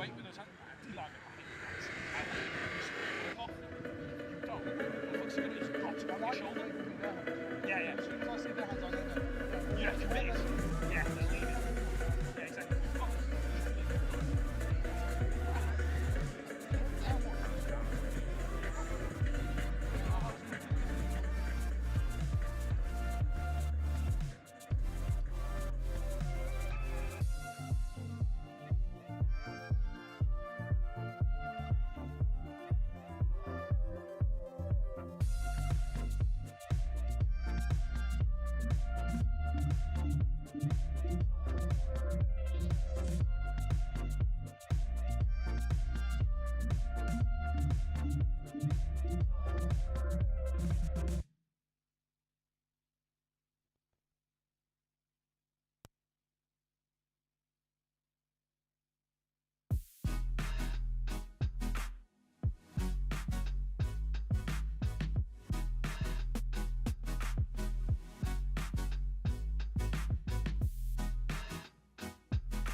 Hello guys, and welcome back to the second half. We have the UWE Bullets taking on the LEEDS BECKETT Carnegie. Score at the moment is 24-0 to UWE Bullets. I am now joined by head coach of the LEEDS BECKETT Carnegie, Joe Walker. Joe, how do you feel like the first half has gone for you so far? Challenging. I think when we've got the injuries that we're carrying on offense, it's always going to be difficult to move the ball. Our defense have come to play good football, have turned over the ball a little bit.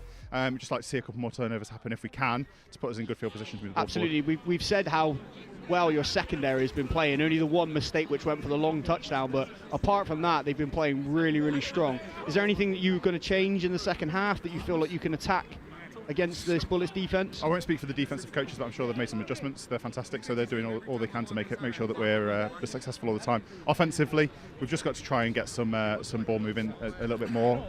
Move away from the sporadic stuff that's jumping out there and getting good yardage every now and then, and try and get something that's a bit more regular on the board. Yeah, and we're looking forward to it. It's been a competitive game so far. I'm sure that you'll make some strong adjustments, and we expect this to be competitive. We'll do our best to make sure it's the show at least. Have a good day, guys. Good luck for the second half. Thanks. Thank you. So that was head coach Joe Walker there for the LEEDS BECKETT Carnegie. Nice to get his insight on what they're going to look to do in the second half. And UWE obviously on kickoff here, as they elected to receive the opening kickoff when Carnegie deferred, so they take the option of taking the ball in the second half.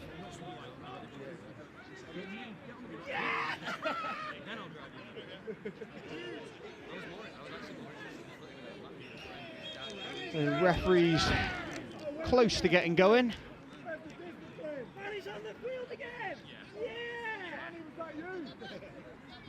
Okay. Yeah, flag over on the UWE sideline being pointed out. Interesting. A flag before the kickoff. Could be some kind of unsportsmanlike, or maybe something that happened during the halftime break. I don't know. Substitution infraction on the kicking team. 12 players in the formation. 5-yard penalty. Still a kick. So nothing. We're just making up stories now. But Yeah. 12 men on the field for UWE. I like the explanation at the end. Still a kick. So they're only going to lose 5 yards there, but hey, every yard counts. Yeah, we've seen the last couple of kicks go quite short, so that 5 yards could really contribute to some positive leads. And there we go. Field Kickoff position. is away. And this is going to be returned by Octavius. And he gets out to the sideline there for not a bad gain.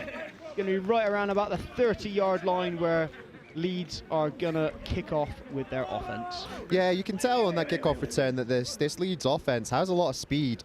There's a lot of players that can make big plays, but the pursuit of the UWE kick team there really limited that to a jog out of bounds rather than being able to pick that upfield.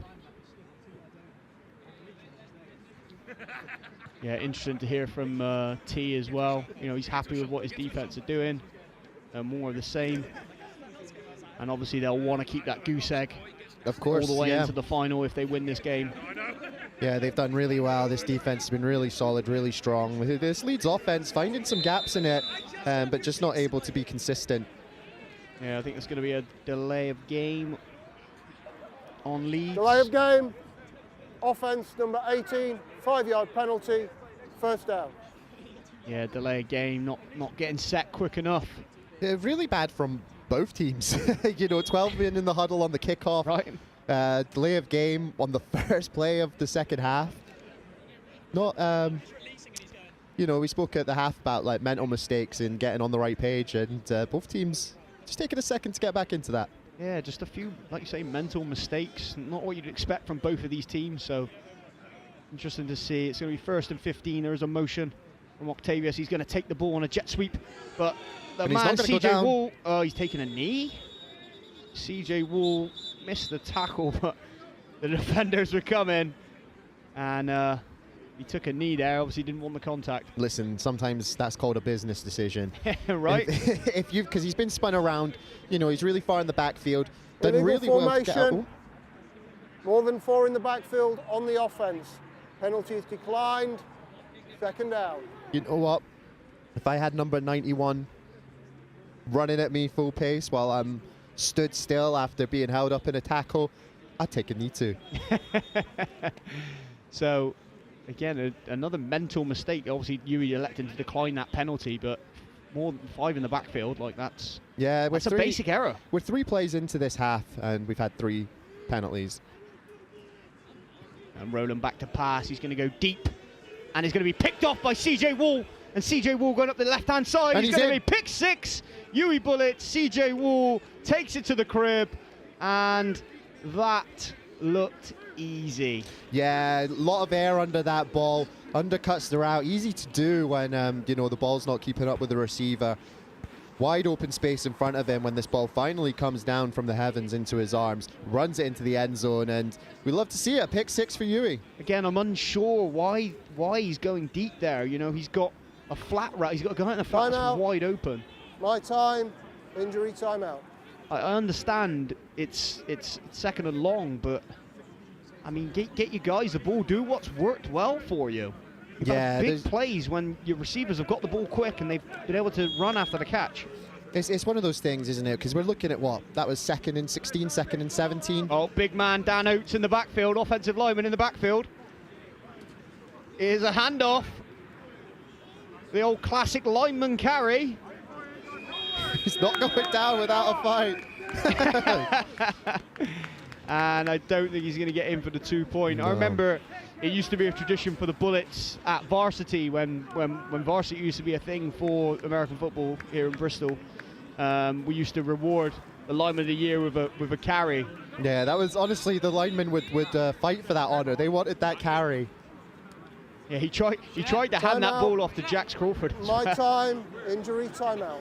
He tried to hand it off to Jax Crawford, but the referees said that the progress was stopped. So I think that was a fair decision. Yeah, so after all that, it is 30-0, and we're about to see the replay of CJ Wall's pick 6, and he didn't really have to do much, did he? He just ran in a straight line. Yeah, nobody in front of them able to use that pace to get into the end zone. As a corner, as a defensive back, you're never going to score an easier one than that. Yeah, it was a gift. It was given to him on a plate. Yeah, as we do have a Leeds player down. He has managed to get up to his feet and he's walking to the sideline, which we like to see. And we hope it's nothing too serious and he's able to carry on playing. There's a couple of Leeds players receiving treatment on the sideline, which isn't a good sign. I'm hoping they were able to warm up correctly coming out of the halftime break. Yeah, it is quite chilly again. It's not as cold as the last game. I can still feel my toes, and I'm not wearing gloves either, and I'm okay with that. But it is a little bit windy out here, so there is You'll just have to accept me for who I am. Just a gloveless commentator. I do have them in my pocket this time, just in case. But yeah, my fingers are good. Really good kick, nice and deep. Yeah, Octavius Carter on the return. He's going to get stopped though.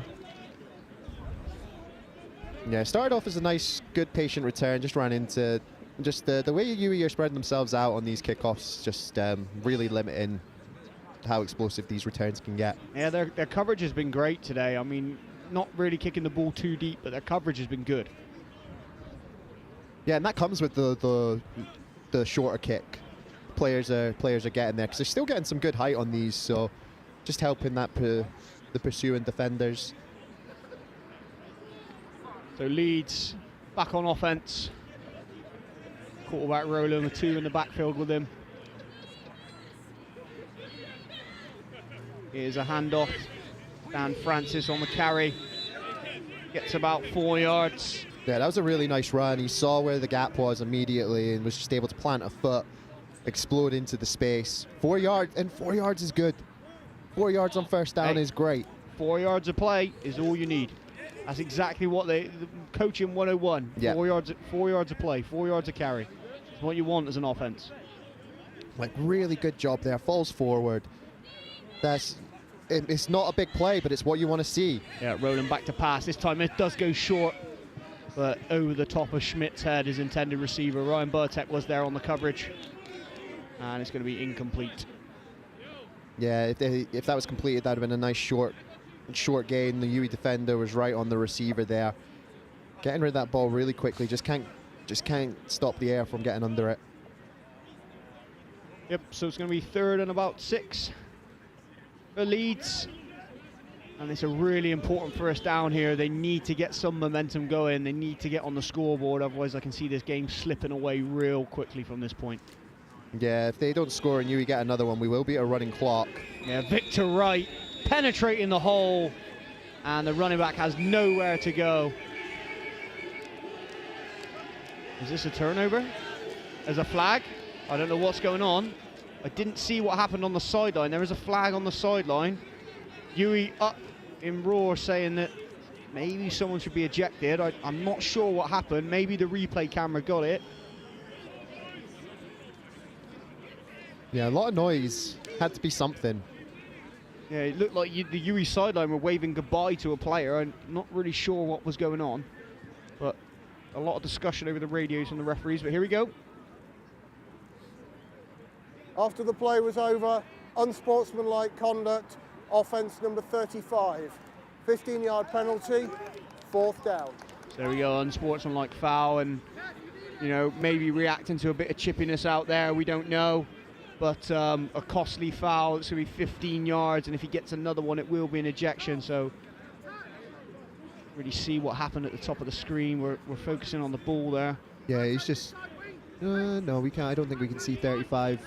No, it happened on the sideline. Yeah. It was the side judge that threw the flag, so it would have been off screen. And because it was after the play, the penalty's on 4th down, and now it's 4th and 21, and you're going to have to get some distance on this to avoid giving UWE some good field position. Yeah, Conrad back to receive this punt. Rainbow tackle, very close to another block punt. It is a short punt. It takes a Leeds bounce. Conrad looks like he's going to return this. Good pursuit and tackle from Leeds. That's Ben Mitchell there with a good strong tackle on Conrad. Yeah, making sure he didn't go anywhere. Conrad just not making a decision early enough, I think, lets the ball run past him. At this point, I think you just let it go. Either that or pick it up and down it, yeah, so that the ball doesn't lose you another few yards. Yeah. So. Yeah, it's just a bit risky. You don't know where the pursuers are at that point. You've got your back turned to them. Yeah, we see, you would have saw off camera there, Max Parkinson not in kit today. It's a big loss for the UWE defense, but they're playing well without him, which is good to see as well. Next man up mentality. And that's what Coach T's done a really good job with, him and the defensive coaching During staff the underneath kick, him. Holding, 88 for the receiving team, 10-yard penalty from the end of the kick, 1st down UWE.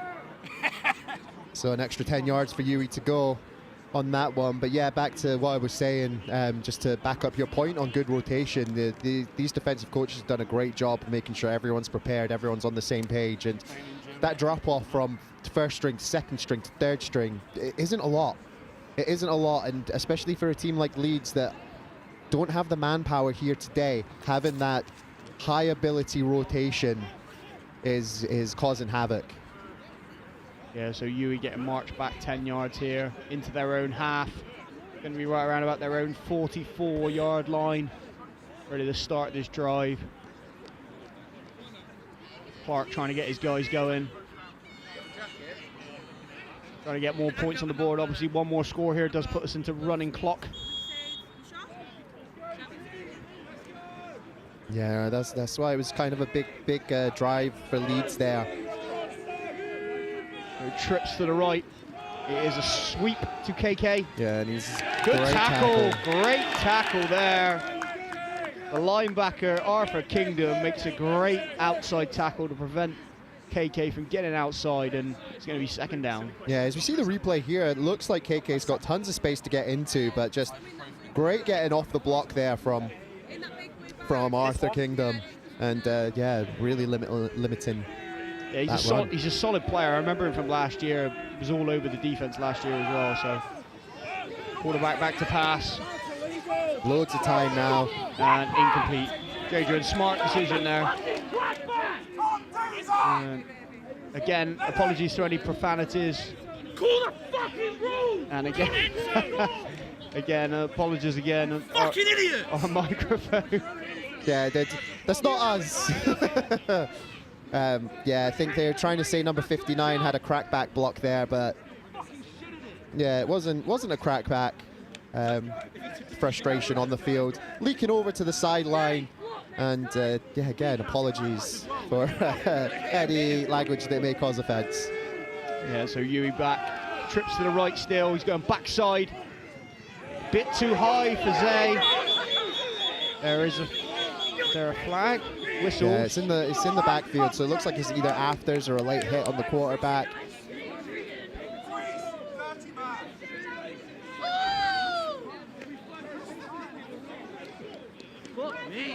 Waiting for the call here.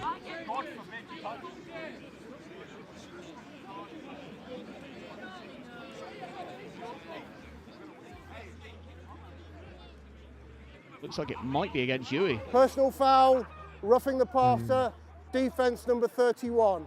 15-yard penalty, first down. And again, another costly penalty from Leeds. Yeah, 15 yards is a lot of yards. It takes them into ops territory. Yeah, to see a replay on this. Yeah, see, obviously a late hit on Jadrian or a hit to the head. Have a look. Yeah, he's got time to pull out there. It's close. It's one of those ones that, you know, maybe it's because he went low, late. I think that might be it. The way he dived, he probably dragged down Jadrian's body a little bit, like dangerous to the knees. Quarterbacks are protected with those kinds of hits.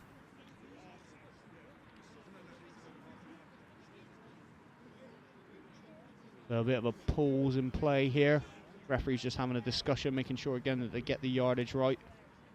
And they all agree. So Clark ready to receive the snap. And it's a handoff to KK Brooks at the left-hand side. He cuts back up the middle, gets a gain of about 3 or 4. Yeah, this Leeds front doing a really good job of getting off their blocks. KK, we're used to seeing him being able to cut up field and really cause some damage. But you see number 79, maybe a hold on him there. You see the jersey being tugged. Yeah, and the range just starting to appear here. So we'll see if that affects today's game. Nice cut block. And Clark's going deep up the right-hand side. It is caught, and AJ Meelan walks into the end zone for his second touchdown of the day. Wide open as well. And again, a lovely floated ball from Clark up the right-hand side. And there was not a defender in sight anywhere near AJ Meelan, and he just walks in. Yeah, that feels like a communication issue for AJ to be that wide open. But great job all round. We see really good blocking up front. Rusher gets through. Great cut block there. You know what it was? It was a double move. Yeah, you can see the defender kind of stuck in the middle there. Yeah, he did. Defender just got routed up there, and great route from AJ Meelan. Yeah, that was a really, really good play. Good composure as well. Really a team touchdown there. Great blocking on the line. Great cut block on the blitzer. Good patience and poise from Jadrian. And great catch. And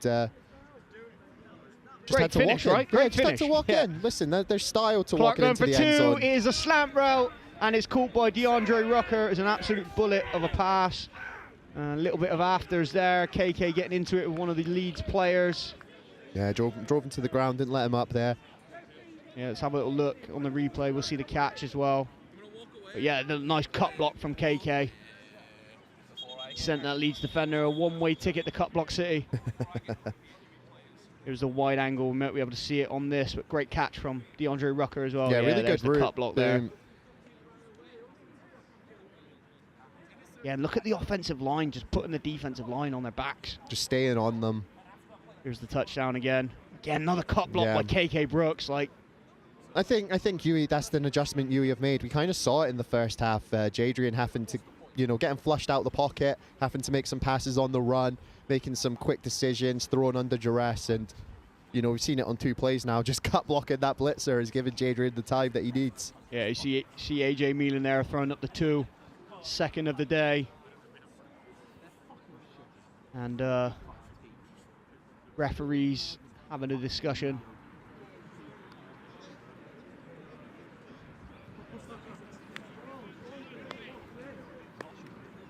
We are going to be into running clock. 2 fouls, one during the play, one after the play.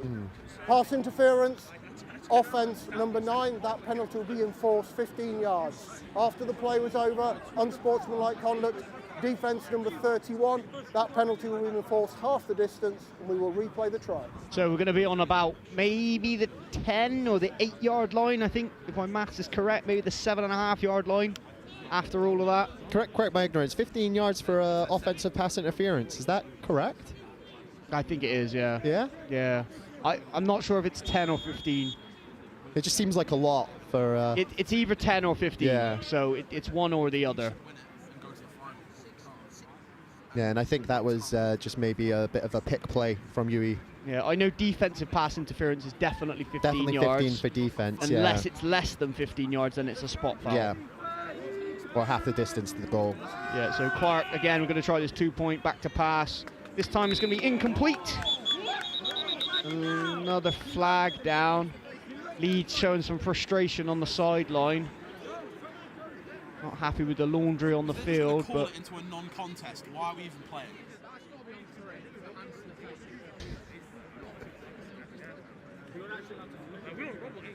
Yeah, let's see what this call is.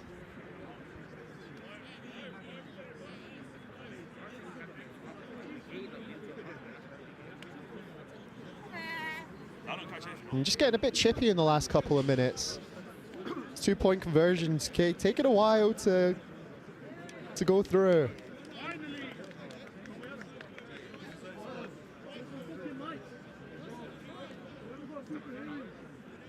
Personal foul, face mask, offense number 3. Penalties declined, try is no good. We'll move on to the kickoff. so frustration from the Leeds sideline, but actually the penalty was against UWE, so unnecessarily frustrated. Yeah. Save your blood pressure, boy.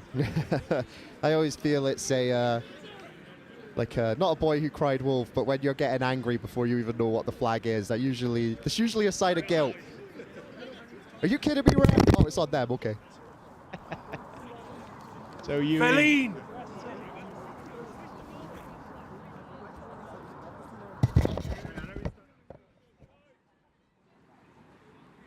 Hey, yo!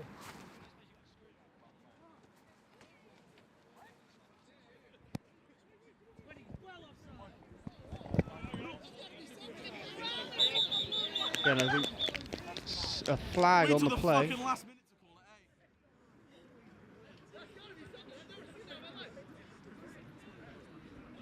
Flag on the play.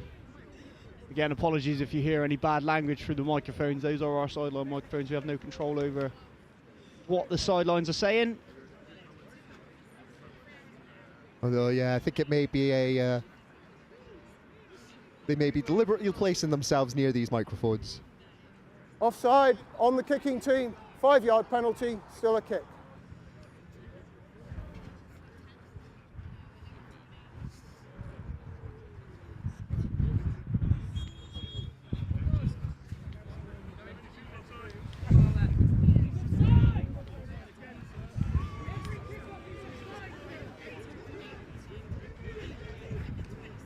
The kickoff's not gone into the end zone.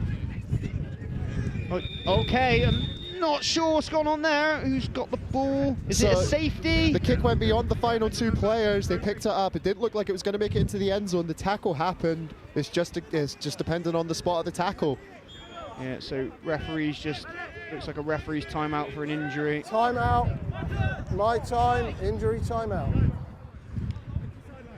Yeah, no, so I think that's Octavius down. He does look hurt. No, he's up. He's okay, which is good to see. He's jogging off under his own power. Great to see. Yeah, I think it's his shoulder though. He's holding it a bit awkwardly to his side. There was a bit of a vicious tackle, kind of dragged around a little, but that happens when you're nifty. You know, you need to, if someone gets their hands on you, they can't just let go.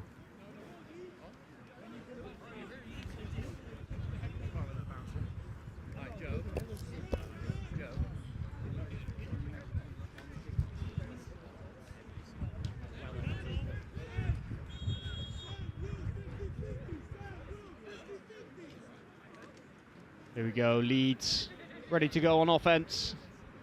They're back right up. Yeah, about their 1-yard line. So UWE may be elected to try and go for a safety here. Sending a big blitz. They are sending a big blitz. The pass is out quick. It is caught by number 88, Fred Nash. Makes a great catch in traffic. Yeah, and that's twice Leeds have found themselves passing from their own end zone and just finding that short route, making the right decision into getting out of dodge. Not as many yards this time round, but still a good play.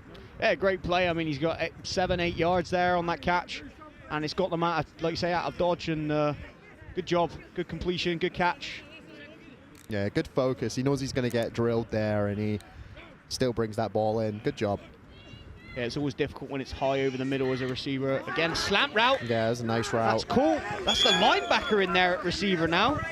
Arthur Kingdom on the catch. The linebacker playing wide receiver. That's a really nice route, really powerful, newest spot on the field. And really good release, quick release, gets it out. He knows he's going there from the moment that ball's snapped, but there's nothing the UWE defenders can do with that knowledge because the route and the pass were just done exactly as needed. Yeah, interesting to see him signaling the first down there. Good play by 47, Arthur Kingdom. Rolling back to pass, he's going back to Kingdom. This time he makes that business decision of going down because he felt Alex Washington breathing down his neck. Yeah, just getting that ball in, getting that, because he's got a big body. Get yourself between the ball and the defender, make the catch, get yourself down, take the yards that are on offer to you, and that's still a good 5-yard completion. Gets himself out, sits down well, 5 yards just like that. And it's when we see plays like this, Green, it goes back to the point you were making earlier about almost wasting downs with deep passes. Right. I mean, dink and dunk seems to be the way to go. Yeah. And Fred Nash again on the reception. Another catch for him, his second of the drive. Yeah, I don't know where this is. Doesn't look like there was any gain on the play. Might have even been a half a yard loss there. Good tackle, and there he is, Ryan Boatek on the tackle. He is pumped. There's going to be third down, about 6. And Leeds, they want to get on the scoreboard. They're going to have to convert this here. This is really important for them if they want to get into the end zone. Yeah, I think even if they get this to like 4th and 2, they'll have to go for it. It's a handoff to Dan Francis. He's gone up the right-hand side, but he is wrestled down by Jonathan Perkins, number 7 for the Bullets. Yeah, and I think that was for a 3-yard loss, 4-yard loss. It's just a great tackle and open field from Perkins there. He's just wrapped him up, took the ankles, and then pulled him down. Look at that. Wraps the ankle and just drags him down. And one thing I want to say is, the players get into bounce into the outside there, but that doesn't mean the UWE edge defender isn't doing a good job. They're doing such a good job. Octavius took the decision there to bounce backwards to try and get to the outside, and that's what led to, an even bigger tackle for a loss than it would have been. Yeah, so the Leeds punt unit ready to kick this one away.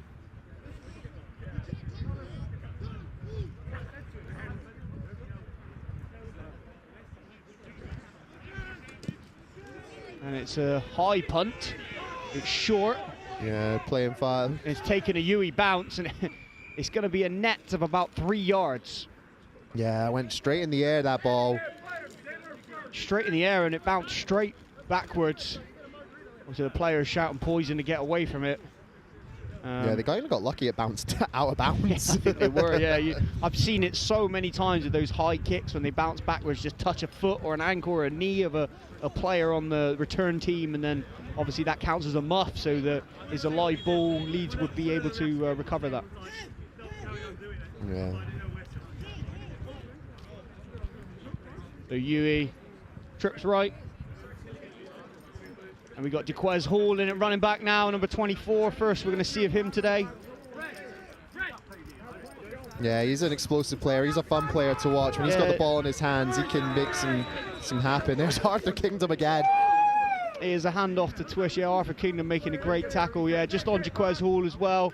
Recently just been announced he's going to be playing summer ball here for the Bristol Aztecs this season as well. So great addition for them this season. Good to see him staying in Bristol this summer. Yeah, I mean, when the players are coming through, whether they're coming from Europe or throughout the UK or from America, like, Bristol's a great city. They come here, they have fun, they want to stay, they get themselves a job, and the Aztecs are getting some of this good UWE players to play through the summer. We're reaping the benefits, Craig. It's exactly what we're doing. So Clark back in the shotgun. He's going to be back to pass. Looks like good job from 79. And it's caught by Jax Crawford. I think he's just short of the goal line. Saw 28 holding the stomach, assumed he had the ball. Yeah, no, Jax Crawford just took that away from him and rolled around. Good protection from the line. Look at that catch. That's a great, oh yeah. That's a great job from the CheersMate camera crew there. Thank you for that close up, and yeah, what a grab. That's two amazing grabs from Jax Crawford today now. That was a one for the great touchdown throwing earlier, grab. and then just that one there. That was really good. So hopefully we can see twist here. And good penetration from the linebackers. Arthur Kingdom finishing him off. First man there was Preston Schmidt. And great tackling from the Leeds defense, penetrating into the backfield there for a tackle for loss. Yeah, we're not used to seeing that, like Sage Quest Twist. He's a really shifty player, really good player. Once he gets the ball in the hands, like... Yeah, it's a great play by Schmidt. He just really swims the right job. guard there and then just gets straight into the end of the backfield. third quarter. And there we go, end of 3. And there's the guard coming to pick him up. End of 3, and it's going to be 36-0 to UWE as the players are changing ends, getting ready for this fourth and final quarter. And our final game here at Hillside Gardens for this season. I feel like the season's gone within a flash, Craig. It only feels like yesterday that we were commentating on the first game of the season. Yeah, the seasons do go quick, you know, especially as we get older personally. Time moves a little bit quicker. But yeah, it's been a fun season. Glad to do it again. Really appreciate, you know, the coaches and UWE having us in. Really appreciate CheersMate Productions. Always put on a fantastic product. And yeah, looking forward to what looks like going to be a final for UWE. Yeah, and in the other semi-final, it's the Durham team against Nottingham. So that's going to be an interesting matchup. They've had some close calls this season between them.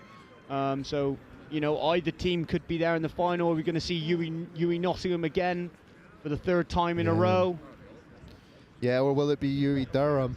Assuming there's no heroics from Leeds today. But yeah, tomorrow, that Nottingham-Durham game, which I believe will be on YouTube. You'll want to catch it live because it won't be there for long.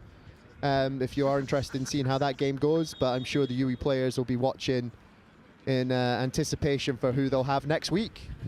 So I believe it's the 18th, the final? It's on the Tuesday, which is either the 18th or the 19th.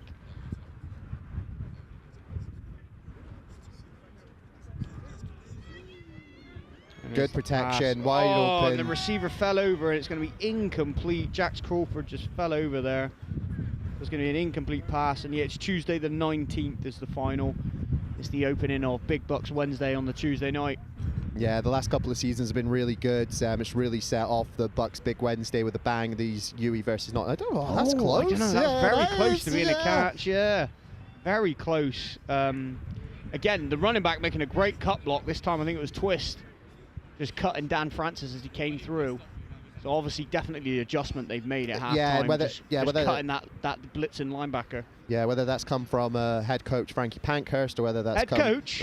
Offensive coordinator Frankie. He'll never let me live that down. He's going to watch this later and be like, thanks, McLeod. No, offensive coordinator Frankie Pankhurst and the line coach Pete. It was a good decision, good adjustment.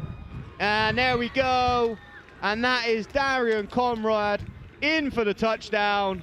Jadrian Clark extending the play with his legs, going to the right-hand side, and he finds his receiver around the back of the end zone. Quite similar to the play that we had disallowed earlier when he stepped out of bounds, but this time stays in bounds and gets into the curve for 6. Yeah, he does a really good job there. This is a really good pass. I believe number 22, the defender, is in between the quarterback and the receiver. You see Jadrian just taking everybody away with his eyes, rolls out the other way. And just precision on that pass. And he just had bags of time there. Yeah.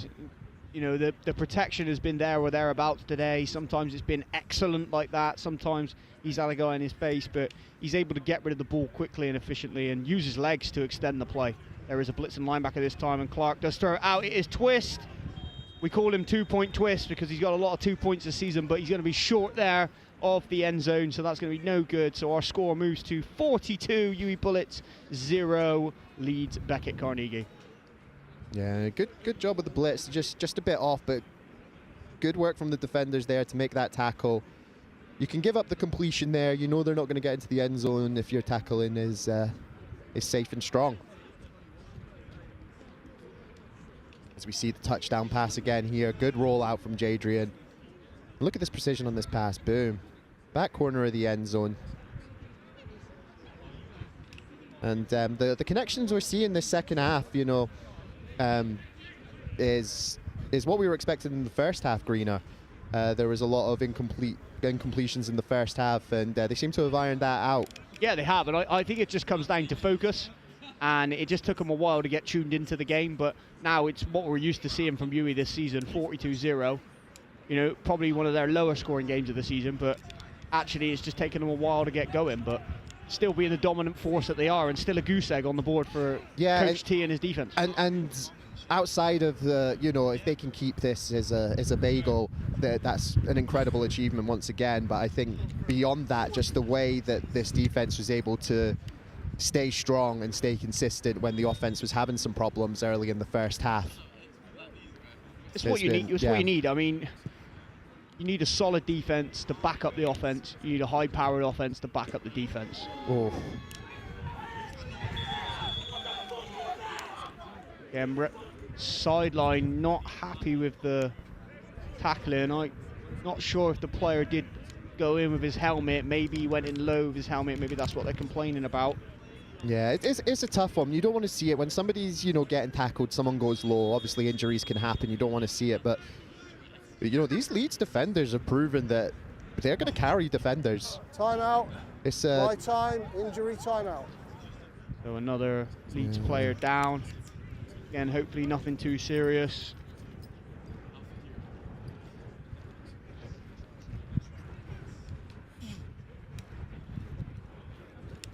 The break there, the medical staff on field just tending to the player. Yeah, and just want to give a big thanks to the medical staffs on both sidelines here. Obviously, we've been familiar with the UWE one all year. They've done a great job of caring for the UWE players as well as opposition players, and every team that's come down have had a really good medical team behind them. Yeah, I was at training Thursday night, and you know, the physios are there at training as well. Players are getting massages. It's changed a lot since we were there, Craig. Yeah, listen, I was chatting, I can't remember, I was chatting with Ben earlier, and with Stanford, and he was saying, you know, he remembers the days where we were fighting to even get let into the performance gym. Right. You know, and for that to be the turnaround it's just great to see. It's a great program that Coach Mayer should be incredibly proud of, as well as, you know, people behind the scenes at UWE like Adam Lancaster. There's Fred Nash, the tight end on the reception, and strong running from the tight end, and does get forced out of bounds eventually. But great play from the tight end there, Fred Nash. Yeah, really strong running. Like, that's a big guy. They just that tackle was right in front of us, and you just kind of saw how big that dude is, especially with the ball in his hands. Driving low, breaking the tackles, just keeps going, gains an extra 2-3 yards there. But look at the success. It's a short pass. Yeah. Like, why have they not been doing that all game? Like, if I was the OC here, that's exactly what I'd be trying to do. That's the thing. It's trying to find that balance between keeping the defense honest and doing what you're good at. Yeah, obviously it's hard as well. Like, we spoke to Coach Walker just before the second half, and with the injuries that he's had, you know, he's lost his quarterback. He's gone back to America, so it's always hard adjusting on the fly. And yeah, I can understand that there are going to be some wrinkles that they have to sort out. Yeah, and you know, you've got somebody that's not a quarterback replacing him, and he's done a very good job. He's done a good job for someone who's not a quarterback. I feel like he's done a good job at managing the game and doing well. So, you know, hats off to him for coming out here and playing. Good tackle. Yeah. Yes, Gabriele Battistella on the tackle. He's going to be playing his football in Italy this year for the Milan Seamen in the ELF. No, good luck to him in Italy. And well deserved. All the players that end up over in Europe, you know, they put a lot of good tape on their resume, and there's a lot of European teams that are lucky to have them, that's for sure. Yeah, I mean, this European League of Football now is just opened so many doors for so many young players and giving people opportunities to go and play at a high level, just getting the exposure. There's a lot more money thrown at it now as well, a lot more teams popping up from all over the place, so You know, there's always been talks about, oh, are we going to have a team in the UK as well? There's been talks about it. It does cost a lot of money to enter it, but it's something for the future. You'd love to see a London team in there, or you know, a Bristol team, or whoever. Like, get there. Just a team from the UK. And great catch from DC there. And he's going to return this. Yeah, he's got to find some space to Made the a man outside miss. if he can. Broke a tackle. Broke another tackle. He's still standing. He's still going. He's still on his feet. He's still on his feet. And this time he does get brought back from behind. I think it could all be in vain. Do I see yellow on the field? Nothing. Yeah, there's. I think he accidentally dropped his flag. He's just picked it back up. Yeah, the judge on the UWE sideline dropped his flag. I think that's all it was. So he's just picked it back up. But yeah, DC, great strength here. Just good job. He cuts back to the outside. Procedure on the kicking team. More than 4 in the backfield. 5-yard penalty added to the end of the play. First down, UWE. Such good job there to stay on his feet, just keeping those legs pumping. For any, for any aspiring players watching this, any youth players watching this, he gets himself nice and low. He keeps himself moving. He finds the space. He doesn't give up. The really good job, just fighting for those extra yards. Yeah, it was actually a flag on the play on the previous play. They had more than 4 in the backfield again. So 5 or 6 players in the backfield. We've got a few backup players in for UWE now, getting some game time. Yeah, we've got a running clock, so it's probably the last drive or 2 here, depending on how this the next couple of downs go. Yeah, I'm hoping they try and get Petey in the end zone, number 80.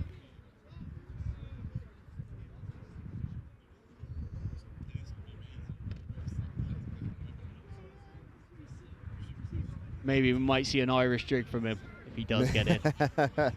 Has he made any promises? Give the people what they want. So Clark, he's got trips to his left. It is a play action pass. Drops back, he's going to his left-hand side. It's complete to DC. And DC gets out of bounds for a good solid gain. He does a good job there to not put his knee on the floor when he's catching that ball. Yeah, it's going to be short of the sticks, though. But there we see Clark. He's wide open out there. Or maybe he does put his knee on the floor. Hard to tell. But yeah, good play. And back to spread formation. Okay, so trying to draw him offside there. But Leeds staying very disciplined. See, at this stage of the game, I wouldn't have jumped, but that's because I was too tired. Yeah, UWE just changing who's on the line of scrimmage this side. Clark's back to pass. He's looking this way. Oh, and it's incomplete. There he was, Petey. Incomplete pass. Yeah, it was a good read, good throw. Obviously, the pass, it was 3rd and 1 with the pass. You know UWE are going to be going for it on 4th down. And I think that's why we saw them go to the air there, knowing that there's an extra down to gain that 1 yard. Yeah, and good defensive play. Yeah, we've said it a lot. We've said it a lot with the... Secondary played well. You know, they've made a couple of mistakes, but you expect that as a secondary, and it just so happens that you have scored on the few mistakes that they've made. Very few mistakes. I feel like the secondary has played very well all game for Leeds. So, yeah, like I said, towards the end of the first half, I think it was just fatigue. I think that's been their main enemy today. And fair play to you for taking advantage of it. Back to this 2-back set. Here's Twist. He's got up the left-hand side. It's a good tackle by Dan Francis. It's going to be a positive gain. It is going to be a 1st down. UWE. They converted that 4th down there. Yeah, it was a really good run. Really well blocked. Time out. My time. That's the 2-minute warning at 2 minutes exactly. There we go. 2-minute warning at 2 minutes exactly. There's just 2 minutes left of the season for Leeds. And UWE now thinking about that final in a couple of weeks' time. Yeah, and it's always sad, like, you're on losing teams in the playoffs or teams that haven't made the playoffs, and you've got friends where this is the last game. You've got friends, it might be you, that's only got a couple of... it's a backwards pass. It's going to be a double pass. KK Brooks has got DeAndre Rucker. He is wide open. And it is a touchdown, a double pass from UWE. That is a great play. Pulling it out of the trick bag. Yeah, Coach, offensive coordinator, Coach Frankie Pankhurst. Yeah, there we go. He does like to plan a trick play every week. We never know when it's going to happen, and it's always a variety of what it could be. But this is really well executed. Everybody just catches everybody standing still, and that's a great pass from KK. Yeah. Hey, KK can sling that rock, I'll tell you. He can sling the rock. But a great ball to DeAndre Rucker, and he gets into the end zone for 6. They need the 2-point here to put the 50 burger up. And UWE, I think, going to call timeout. Don't want to take a delay game. Yeah, timeout, UWE. 1 minute 10 remaining in the game. First time out, UWE. 1 minute 10 left in this semi-final. And UWE seeing if they can try and put this 50 burger up.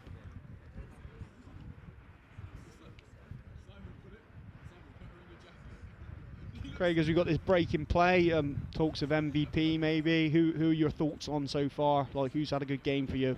You know, there's a lot you could base the MVP on today. I think obviously Jax Crawford's made some incredible grabs today. You know, opening the scoring up's always an important play in the game. It doesn't matter what team you're on. If you score first, that's great. AJ's made some great grabs as the game's gone on. I think really we should be looking towards defense. I think somebody like you know, Alex Washington had a big pick today, which was great to see. But I think Ryan Botek's just been all over the field. Yeah, and then we see the shovel pass to Zay, the underneath shovel pass, the underhand pass, and it is in for 2 points, and that's going to be 50 points for UWE Bullets. A big statement, sending a message to whoever they're going to be playing in the final, says, yep, we can score 50 in a semi-final. Oh, and the spin as well. I didn't see the spin on the first one. Yeah, I think you're right. Ryan Botek's had a solid game. CJ Wall as well with the pick 6. Yeah. The defensive play, balls to the wall. There's multiple people you could give the MVP today. Yeah. So, KK's had a good game too. He's made some hard yards, and a passing touchdown to his name as well is always a good one. But just a good team performance. Bit shaky to start with, but everybody did just enough to ride that wave until everybody was comfortable, and they've gone for it since then. Yeah, solid, as you say, solid team performance. You know, the defense have played well all game, not giving up much yards. You know, the occasional big play, but then they've rallied and made the tackle. So it's been a bend not break on those big plays, but they played standout defense today. They've not missed many tackles. You know, and they got a strong running back field. And that's it. There we go. And yeah, as I was just saying, Leeds do have a strong running back field, and they played well today. But there we go. That is the end of the game, and full time here at Hillside Gardens. And UWE Bullets are going to the ship for the 3rd time in a row, looking for that 3-peat. Yeah, well done to them. And I mean, if they get this one, you've got to say it's a bit of a dynasty here.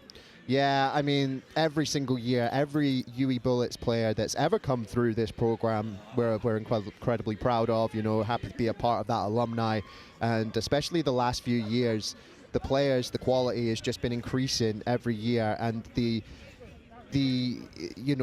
what it means to be a UWE Bullet has meant more with each of these national championships. You're playing for pride. You know, this is a team that haven't lost a game in an extremely long time. They haven't given up a single point all season. We've talked about this being a bad game offensively for UWE, and they've still scored 50 points. This is a team that are playing incredibly well. I'm incredibly proud of them. It's been an honor to do the commentary for them, and I think they're going to give a hell of a performance in the final in Loughborough in a couple weeks' time. Yeah, and it'll be, like I said, interesting to see who they play. Will it be Nottingham again, or will it be a new foe in Durham? You know, I'm not sure who my money's on tomorrow. It could be either of them. No, Durham play well. Like these northern teams, they have some very competitive games all season long, and Nottingham have been getting the upper hand on that part of the country for the last few years. But that's just going to motivate Durham even more to try and get this W. Obviously, this BUCS championship as well, a little bit different from the last 2 years. The last 2 years been played in Nottingham. Yeah, it's good to see a change of venue this year, being played at a different venue. Obviously, it has to be at a venue where they can host all of the sports because of Big BUCS Wednesday. So, you know, big sporting university like Nottingham, like Loughborough, they're good venues for that. But it's nice to see them move away from Nottingham and host it at a new venue this time. Yeah, Loughborough, incredible university. You know, they got good facilities there. the NFL Academy, train there. Yep. So, you know, they've got it there. It's a good place for it. UWE, unfortunately, the basketball team unable to make Big Bucks Wednesday this year. Yeah, unfortunately for them. Lost to Loughborough, I believe, in the semis. But UWE Squash will be there as well. So, you know, not only will we be looking forward to the Bullets playing well, I'm sure we'll be watching the UWE Squash team hopefully bring back some, you know, silverware of their own. Yeah, that's it. And, you know, it's the goal now. It's all about the three-peat for the UWE Bullets. Can they do it? Are they a dynasty? Can they complete what they set out to do a few years ago? You know, some people would say this is the fourth championship, you know, with the COVID year and stuff, with what was going on. But hey, third time's a charm, right? Yeah, exactly. And this team's full of charm. This team's full of, you know, personality. I'm sure they're gonna watch this footage back as soon as they can and take tomorrow off as a nice day of rest, get their meetings in, get their training in, come up with a game plan for the final, and all hands on deck, both on the field and off the field. That's it. Yeah, I mean, big week of training for them, and just getting their bodies right, making sure everyone's healthy as well. I think the physio staff will have their work cut out for them, you know, massages and all sorts, getting them just ready to play and just ready for that final. It is a special occasion, you know, it's such a difficult thing to reach a final, and you know, some players go their whole career without even playing in a final, let alone winning one. So again, some of these players, it might be their first ever national championship that they're playing for. Yeah, and it's going to mean a lot to them, but it does mean a lot to every player, whether they've been there before or not. It's a big honor to say you are the champions. Hey, look, I've been playing this sport a long time. I'm entering my 18th year this year, believe it or not. And you know, I played in 2 finals myself, and I've never won a championship. So it just doesn't happen very often. It's rare. You know, you have to be in the right area. You have to play for the right team. You just don't know. There's so many different variables and so many different people competing for the championship, and you know, it's difficult to get there. It's really difficult. So just getting there, the fact that you can get there, and the Bullets have done that for 3 years in a row now, is just a feat in itself. But winning it 3 years in a row is just, I mean, it's unthinkable. You don't hear it. No. You just don't hear it. No, I mean, teams have been dominant for long periods of time, but you know, football's known for any given Sunday. You know, any team can win on any day. We nearly saw the Leeds team win last year, which would have been an upset. You know, that was another strong UWE team. So UWE can't take anything for granted going into this final. And I'm just happy for them. They played extremely well. They deserve this. The coaching staff deserve this. Strength and conditioning team, physio team, thank you, nutrition team, all deserve this. I'll take some flowers there, Craig, thanks. Yeah, no worries. I saw you in the final take a medal, and I was like, oh, I forgot you were coaching. I thought you just snuck into the medal line to get one. I opted not to get a ring last year because I was a bit sporadic, but I think if the Bullets do win the championship this year, I think I might get a little bit of silverware on the old middle finger. Yeah, well, for our third-year players, they're going to be running out of room on these hands for the rings if they can get a third one in a couple weeks' time. I'm sure they'll be thinking about it, but more importantly, they'll be thinking about how they can improve and prepare. Yeah, that's it. So as the players come down with the handshakes, we'll try and get a word or two with a couple of players and a coach, hopefully. And yeah, we'll stay with us.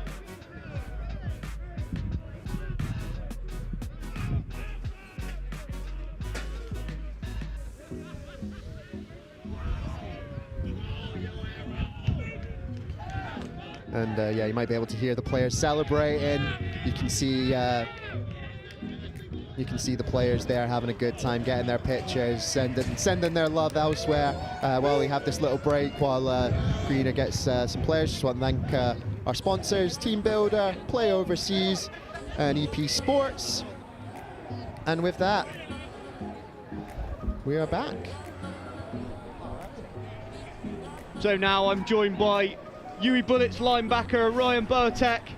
Ryan, yeah, you're on the camera there, buddy. There you go. You can see you on the big screen there as well. Yeah. So, how do you feel the game went for you? Like, what was your highlights of the game? Hey, man. First off, all glory be to Jesus Christ, my Lord and Savior. Without Him, I wouldn't be here. And I think this was a great game, great team effort. I think we came out and faced a lot of adversity early on. Usually, we feed off the offense when we're on defense, but today the offense had to feed off of us, and we just stayed dialed in the whole time. It was a really hard-fought game. They're a really good team. Shout out to them and their coaches, and shout out to our coaches too. They had us prepared for this week. It was just a really great performance. Yeah, like you say, a little bit of a slow start from the UWE Bullets offense, and not what we're used to seeing this season. They did take a while to get going. What do you think that came down to? I don't know. I mean, they're a great team. We played a great team. They had a good game plan going in, but we didn't give up. We just kept getting after it, and the plays came. Yeah, you're definitely right to say that they fed off of your energy. You're flying all over the field today, making some great plays, some great arm tackles as well. You know, this defense is something special. No points given up all season. Is that something you guys think about at all, or is it just play your best every drive?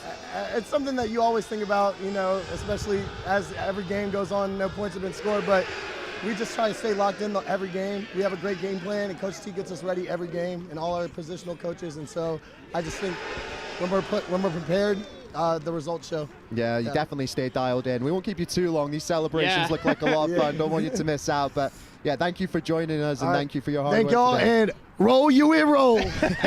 Good luck in the final. So there we go, Ryan Bowe, full of energy as ever, and just what a player. I mean, just good guy, humble guy, and just all over the field, just everywhere today, as he always is. You know, we call out his name so many times. I said in the pregame, I expect we're going to call his name quite a few times today, and we did exactly that. And he was just all over the place, making tackles for fun. Yeah, and you can tell from his energy there's good camaraderie, not only just in his positional unit, but across the whole defense. And this is, listen, I'm a broken record, but this is a fun team, man. There's a lot of players here that are working incredibly hard. You know, playing in American football, getting your degree, getting your masters. It's hard work to compete to this level and achieve this much while doing all of that as well. Yeah, I mean, like I said, it's a special moment. And you just see the players going to get their victory brownies as they do. Yeah, but it is a special moment for all of these guys. And you see the defensive players defensive coaches getting a photo opportunity there. Yeah, you know, they've definitely earned that this season. 0 points conceded. There they are, getting the brownies. You can see them walking away with their treats. I'll be getting one of those in a minute, don't worry. There's the one thing you won't be getting is the strength and conditioning coach. Him and his daughter bagged up some post-game snacks, including like peanut butter flapjacks and protein shakes and bananas and stuff. So I don't think they made an extra one for you. But no, I saw them eating the bananas at halftime in the changing room. So yeah, they had lots of stuff. But again, like you say, shout out to all these background staff that do everything for the team. You know, they go unnoticed. We don't see them, but they do an amazing job to keep this team healthy and get them ready for every single game. Yeah, like I say, everybody works hard all over the place. And as we look to get another interview here, we get to see the big smiles on all these UWE players. It's great to see. And yeah, look at this again. Like I say, fantastic footage. Once again, I want to give thanks to CheersMate Productions, especially as this is the last game we'll be working with them for this year. And yeah, thank you to the camera people. Thank you to the technicians. Thank you to everybody that, you know, pulls this off and produces. Listen, I'm biased, I'm the commentator, but I think this is some of the best footage in British American football today. As we see UWE getting a nice team picture with all the cheerleaders. Always great to see when the Comets, they've been a big part of the UWE program for years. You know, we always try to support them with their competitions. They come out to all the games. And cheerleading in some of the conditions you face in the British League is a daunting task, and they brave it every single time. So we always want to thank them. It's good to see that tradition carries on today.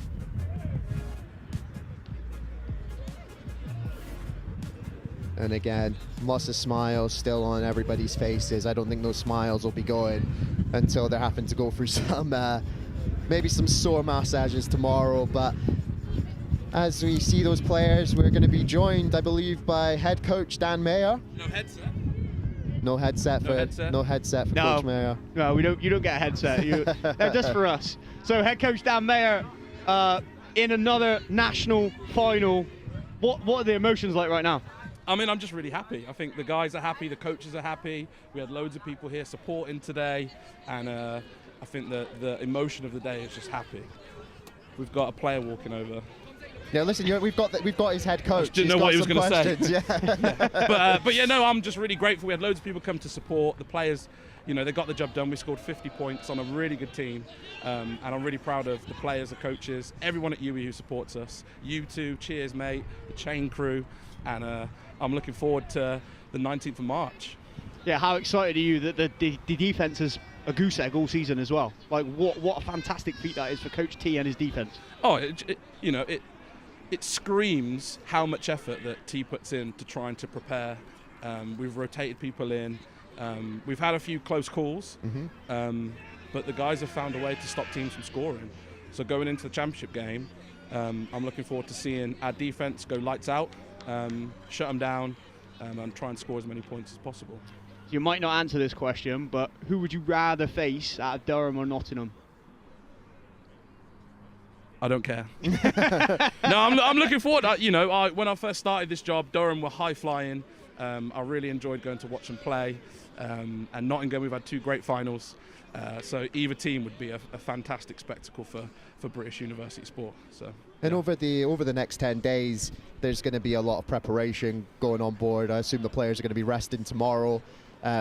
You don't have to divulge too much, but have you got a plan in place already for these 10 days in terms of timing, in terms of meetings, in terms of, game plans going forward? Is that all in place already? Anything you're looking maybe to adjust going into it? So we'll definitely adjust a little bit, playing on the Tuesday instead of the weekend, but it's important that they go and rest. It's important they go and celebrate today, and we're going to prepare, squeeze every second out of the time we've got to prepare.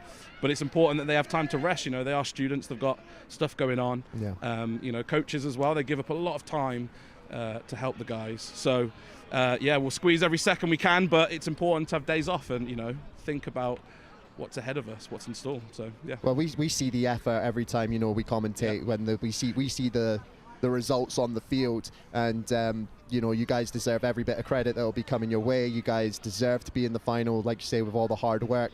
Obviously, the ultimate goal is to get that ring at the end of it all, and just good luck to you in the final. Yeah, thank you. Thank you for all your help this year. I really appreciate it. I know everyone watching will give you a massive shout out. Apart from the haters in the comment section, of course. Just don't like a ginger. Yeah, but thank you for all your help. I do really appreciate it. So, no worries. We enjoy being here, and we've enjoyed this season. Thank you for having us, and good luck for the final. Can't wait for it. Yeah, should be so good. Happy for you. Coach Dan Mayer there, having fun as always. Always the character is Coach it. Dan Mayer. I've known him for a very long time, and nicest guy. Will do anything for everybody. I think there's a reason when players come over, they look forward to being a part of this team. It all starts with the head coach, and you see that right there. Never one to be afraid to divvy out the praise where it belongs. That's it. And as we wrap up here, just the final scenes from here. UWE, another final, another opportunity at the ship, an opportunity to become a dynasty and forever etched as the three-peat. Yeah, good luck to them. Yeah, and I guess we're just dragging this out because we don't want to say goodbye to everybody, Greener. Right? But as the sun sets and darkness falls, we must go. So I believe we should say our goodbyes for the last time this year. Hey, can't wait for next year already, but let's look forward to the final first. I can't wait to be there. I'm going to be there on the sideline this time. Same. So, I can't wait for that one. And, just thank you so much to everyone who's tuned in this season. Thank you so much to TeamBuildr, PlayOverseas, EP Sports, our sponsors. Thank you so much to CheersMate Productions and all of their team, their camera people, the guys in the van. They do a fantastic job. And we're so happy to have this opportunity to put this show on for you guys. And we just appreciate you tuning in and joining us. Yeah. Gonna leave it there because I couldn't say it any better myself. And listen, I'll get teary-eyed until we do this again next year. So, thank you, Greener, for joining me this year. It's good night from us here at Hillside Gardens. Your UWE Bullets head into their 3rd national final in a row.